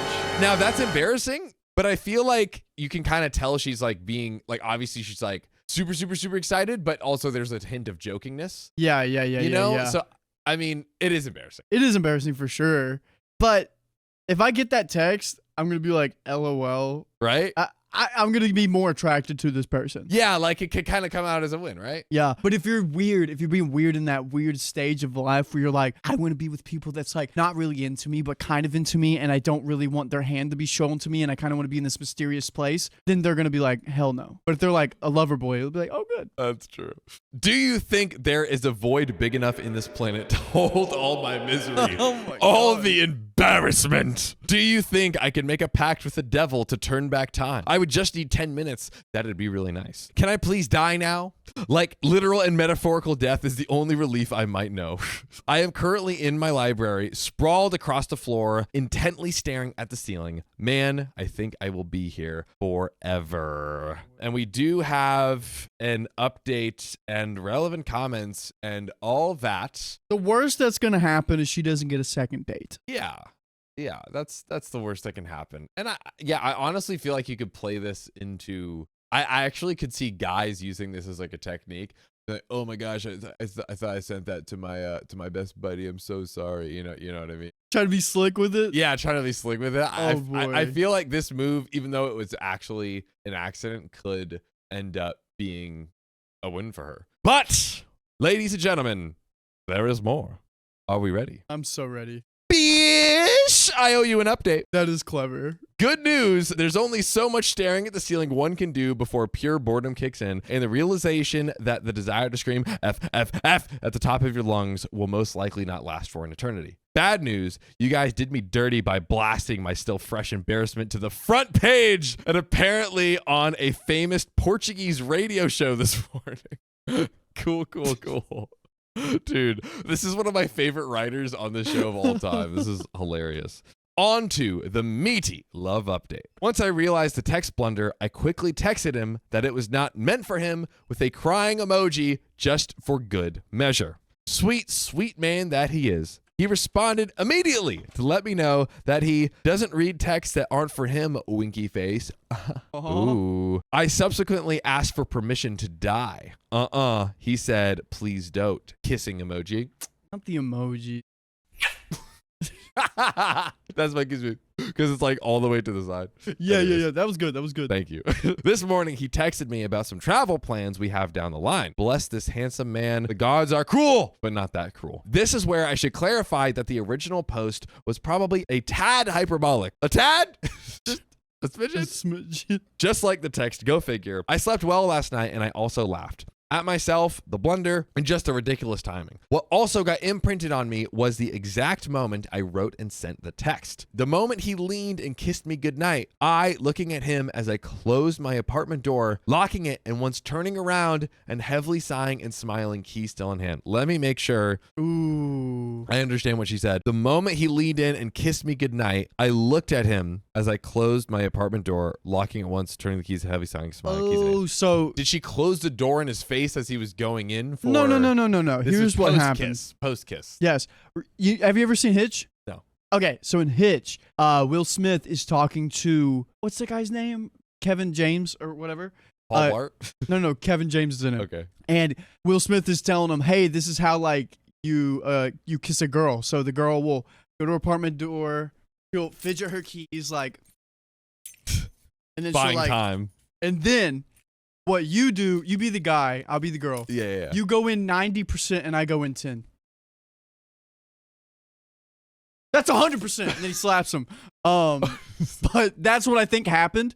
And then they kissed. And then she went in and she was like, oh my gosh. And she closed the door and she's beautiful. like, yeah. Okay, bet. So 2 weeks ago, he had proposed Going on a walk in the park. Oh. Got you. I had an inkling somehow that after knowing each other for 3 years, he was going to finally, perhaps, become vulnerable and share a few things. I had been in a serious relationship when we met. Oh. And what I know now to be out of respect and my ironclad boundaries, he never made any advances. But I am single now. And at the park, sitting there together, he looked at me and said he had feelings for me.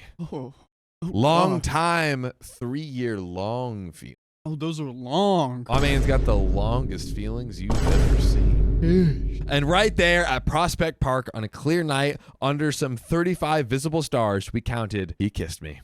Last night, it was my turn to be vulnerable, even if accidentally. For once, I think I understand Ted. He was always the guy I wanted to throw my shoe at whenever his ridiculous face showed up on the screen, which was a lot. Oh. Does she mean like the teddy bear Ted? Or No. Ted, How I Met Your Mother? Yeah, that one. That's funny. As for the library, I'm not Jane Austen. Oh yeah, I was gonna say that too. It's like she has a library in her house. Like that's great because she's like, oh, I got into my library and sprawled on the floor, just like dying. Oh, I thought she was in college. Oh, maybe. Let's see. That's what I thought when she said library. I'm not Jane Austen, but I am a New Yorker, and the luxury of ample space is not something I recognize. My dream as a child refugee growing up in deep poverty was to have a dedicated place for all the books I could buy when I grow up and have the money. Here's a picture of my library nook that I built through vintage thrifting, DIY projects, and patience, the library. That's it, folks. That's the update. I might prefer this life over any rom-com. So it kind of sounds like she built a library in a little nook of her thing. But you thought the story was over. You freaking thought. Guys, we have more relevant comments and another update. Okay. So OP expounds on the library. You guys, it's not a literal library. It's a corner of my apartment turned into a library nook. Also, for what it's worth, this is an embarrassing story that just literally happened to me. But believe me, as a refugee who suffered through deep poverty from early childhood, I'm well aware of all of the hardships existing out there. Now, let me go back to staring at the ceiling. Nice. Just Amy says, you just ruined my mental picture in a dramatic swoon across a plush tapestry on the floor of a dusty Victorian library. Cheeks flushed with the back of your hand across your forehead. Wow, I literally predicted that. I did not read that ahead. Muttering things like, woe is me, and really, I am vexed. Lady K, 14. Bro, chill on the freaking Bridgerton. Listen, my dude. Dude, women, does your girl watch Bridgerton? Probably. She don't talk about it. Dude, she doesn't. She doesn't. If you watch if you're a woman that watches Bridgerton, you live it. You live it. Did you see Sophia's birthday party? I did. Yeah, I was there. Bridgerton. Okay. Bridgerton. You don't understand. I didn't know you were like that, bro. No. It's I didn't not know me. You fucked with it like that. It's not me. It's women, dude. Lady K1487 says, make it into a joke. Bring up that that's what they saw in those rom-coms and honestly just make it a laughable experience for both. Example, bish, I think I'm going to end up marrying this guy, says every girl in a rom-com. Make it into a quotable. I don't know how to explain it, but I'm the type of person that can turn my F up into a joke, which was like, in line with what we were saying earlier. OP, I'm probably going to greet him with a chirpy, hi, husband, next time I see him. Gotta love it. Tweetard1968 says, you can only refer to him as bish from here on out. Facts. You know what? I agree. And guys, we have another update, and it's 4 years later. Oh, 4 years? 4 years. Get ready. Did he like stalk her? You know, it's not looking good. I'm not even. Okay. Let's get into it. 3 years after I mistakenly pressed send, texting this gorgeous specimen of a guy, I would marry him. Seconds after ending our first date, keys still in hand as I struggled to both text and lock the door, and subsequently sprawled across my library, wishing for the floor to engulf me. I did end up marrying this man. You did it. What? You did it. What? Yes. The amount of people I was like, oh my gosh, I'm going to marry them. And then this actually happened. That's wild. What the frick? I am dying right now. No way no. This is fake. Out of all the stories, this one's not real. No. It is. I'm not buying. It is. How do you know? This is online, John. I feel it. I feel it in my loins. Dang, what in the world, life? Thought I'd let you guys know since you did help me with your funny comments and shared shameful moments to eventually get myself up that fateful evening, dust myself off, and not commit cringe seppuku, which is like, yeah, you can look that up. It's been 3 years of pure joy, and he's still as dreamy and kind, you guys. And it was, kids, that's how I met your father after all. Aww. See you in the next chapter. Honestly, So, guys, if ever there's a story like this that we've read that years later you get married and find the story, please let us know. Please. Please. Because we will run it back and bring you on. And we will do that. You can just pull up to LA and just. We will find you. Go anywhere in LA and we will hunt you down. Right. We'll put Sophia on the case. Also, chat is literally like. My gosh, you got them riled up on Bridgerton. I know. Look at you, John. They're like, this is so gorgeous. It's beautiful. Which it is. It's fine. I want fireworks at my wedding now just because of that one. Oh. What? That's cute. Yeah. Yeah. Where are you going to have it? Probably 2. You're going to have 2? Yeah. Can I come to one? Come to both. I could go. I didn't want to invite myself to both, but I'm so glad I made it to both. Let's go. Just be ready to go to Africa. Bro. For the second one. Africa will be lit. Yeah. I'll be all like, we're in Africa. Riley just ran all of the things he could possibly say through his brain in one moment, and then he's like, we're going to Africa. I said it, I don't regret it. But you know what I don't regret? What's that, John? Getting into this next story. Let's go. The episode ain't over, baby. Boyfriend comes home injured every day, and he refuses to tell me why. Ain't nothing but a heartache. Tell me why. What are you doing? Risking it all? By the way, this comes from TopNo9931. It's from the r/OK Storytime subreddit, so come on in, submit your stories there. I, 26 female, live with my boyfriend, 23 male, and he's the love of my life. I have never seen that acronym before. LOML. LOML. You've seen that before? Naima says that all the time. That's freaking so cute. sweet. Yeah. He's always been honest with me about everything, but recently I feel like he's hiding something bad from me.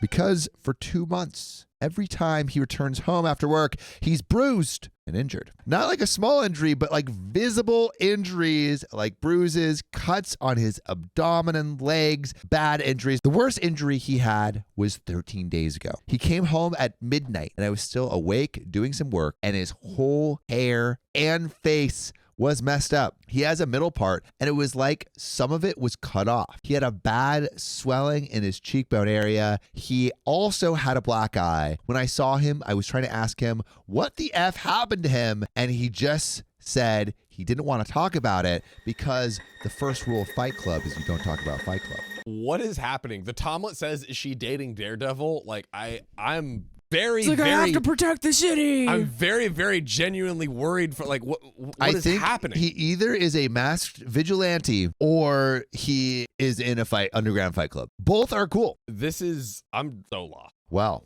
let me find you and lead you through the darkness because we got some more. I've tried to do anything to just get information from him, but he refuses to give me any. He keeps telling me not to worry about it. I've told him I'd also go to the police to report what's happening to him, but he's pleaded with me every time to not, or else he'd break up with me. I'm effing worried about him, and I feel like I can't do anything. He hasn't done anything to deserve any of this, and I've been trying to come up with anything, but I can't. He truly is a person who lives a simple life. He just cares about his city, the people. I gotta protect them. Justice! The only reason I've come up with is that my boyfriend is one of the few minorities in a very conservative city, but even then he has friends, connections, etc., access to weapons, and maybe a bat cave. No.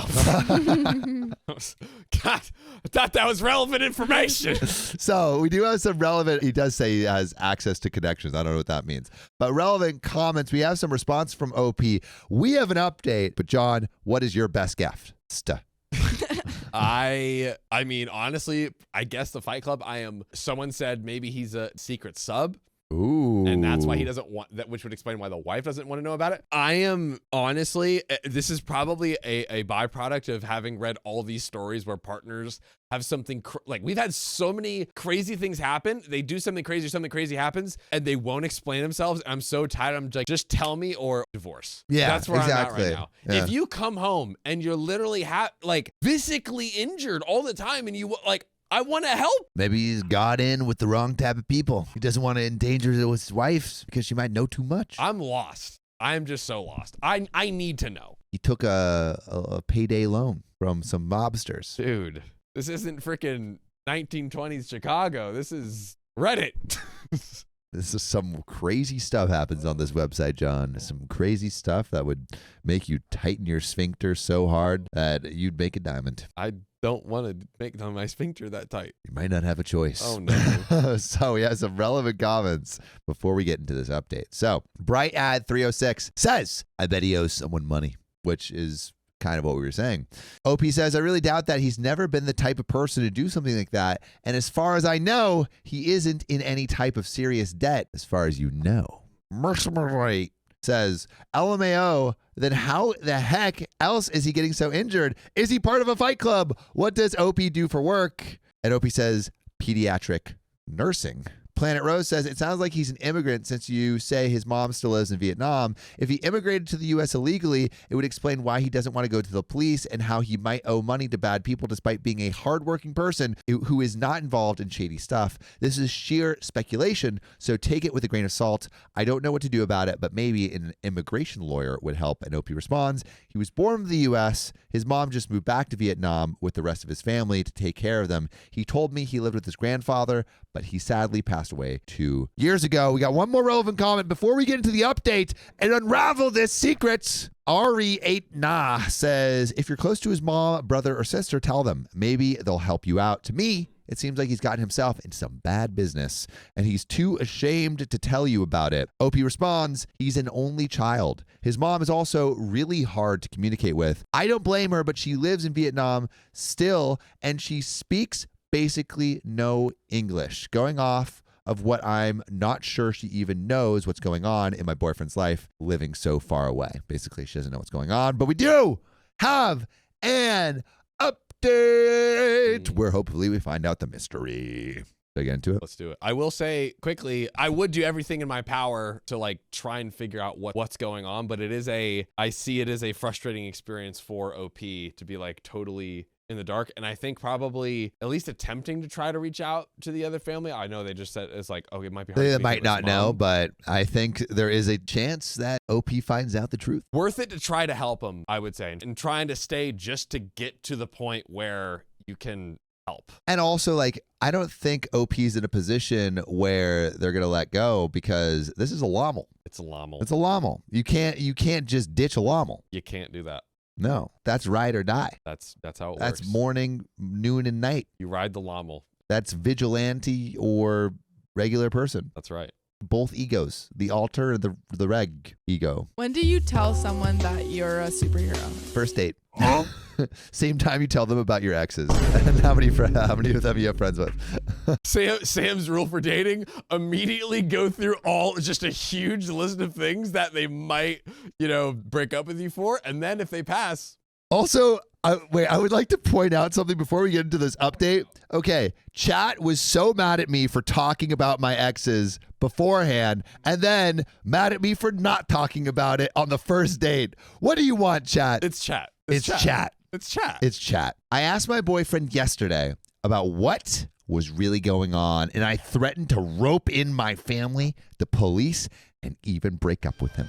I told him he was jeopardizing my own safety, and he had to tell me. After a lot of stalling, he eventually told me what it was. He's in a fight club.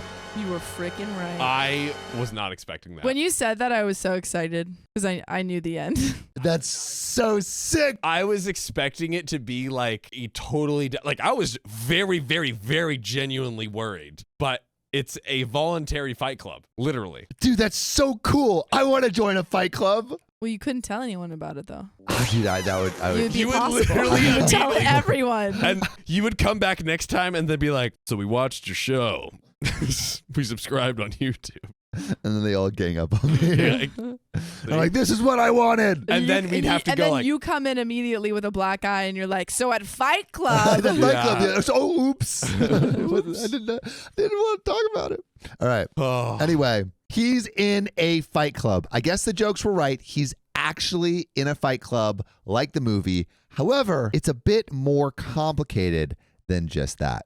I'm intrigued. He told me his family in Vietnam, specifically his mom, is pressuring him to give them more and more money, which is like a thing, like you send home money to your family. They have told him that if he doesn't give them enough, they'll cut contact with him. That sounds like a great mom.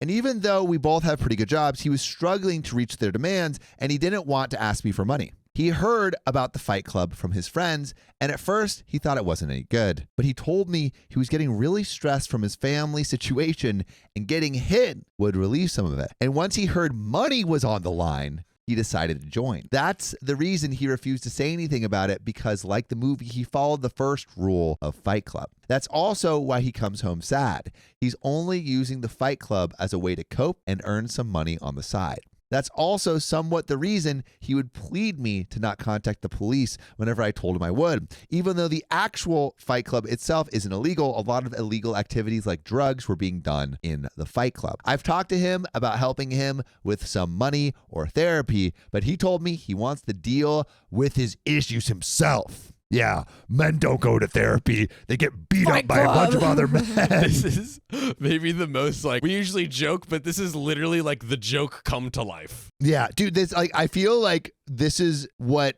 the stereotypical American male thinks that therapy looks like. Just a bunch of dudes getting together, hanging out, just punching the shit out of each other. I feel like this is the stereotypical vision of that like classic American male that's just like, all right, let's just beat the crap out of each other, but we ain't telling them. We don't need to talk about our feelings. No, we need to. We just gotta feel pain. Yeah. Make the outside match the inside.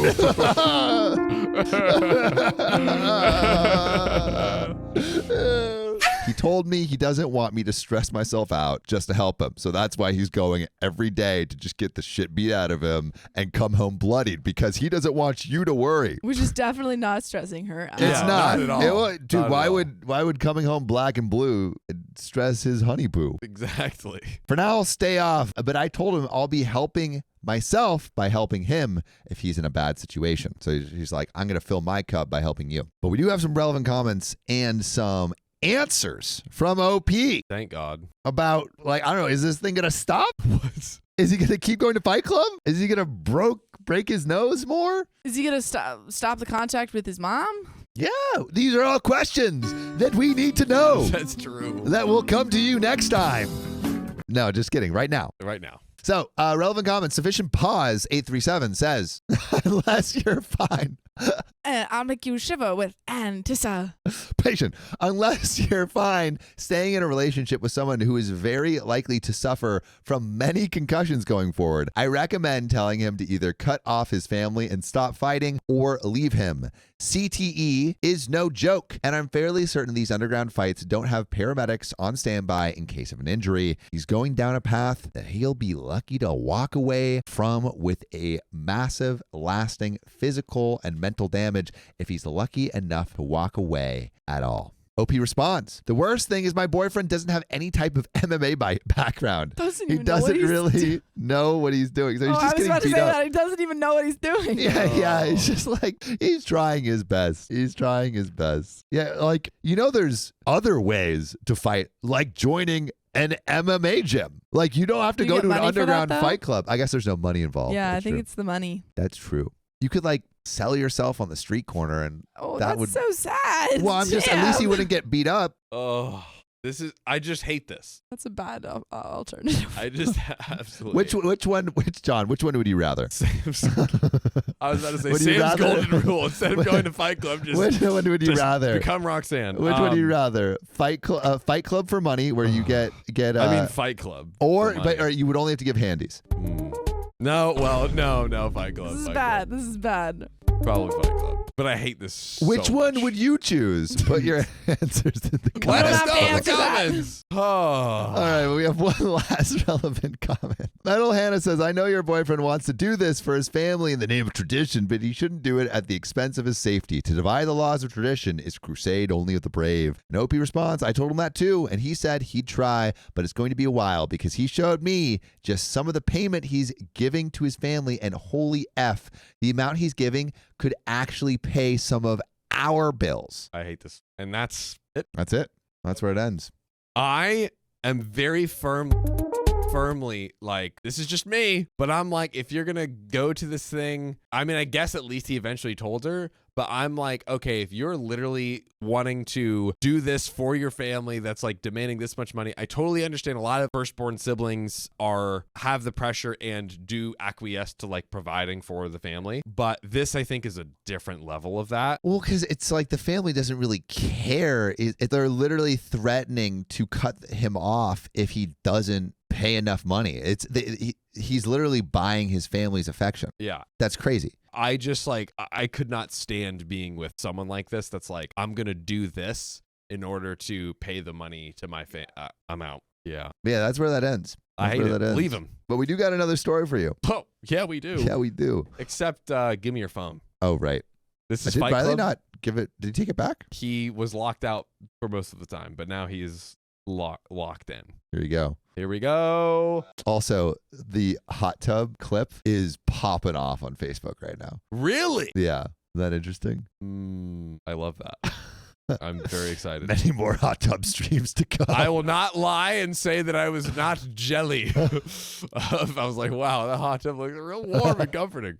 But soon you'll get a Sam and John hot tub stream. Hot tub stream.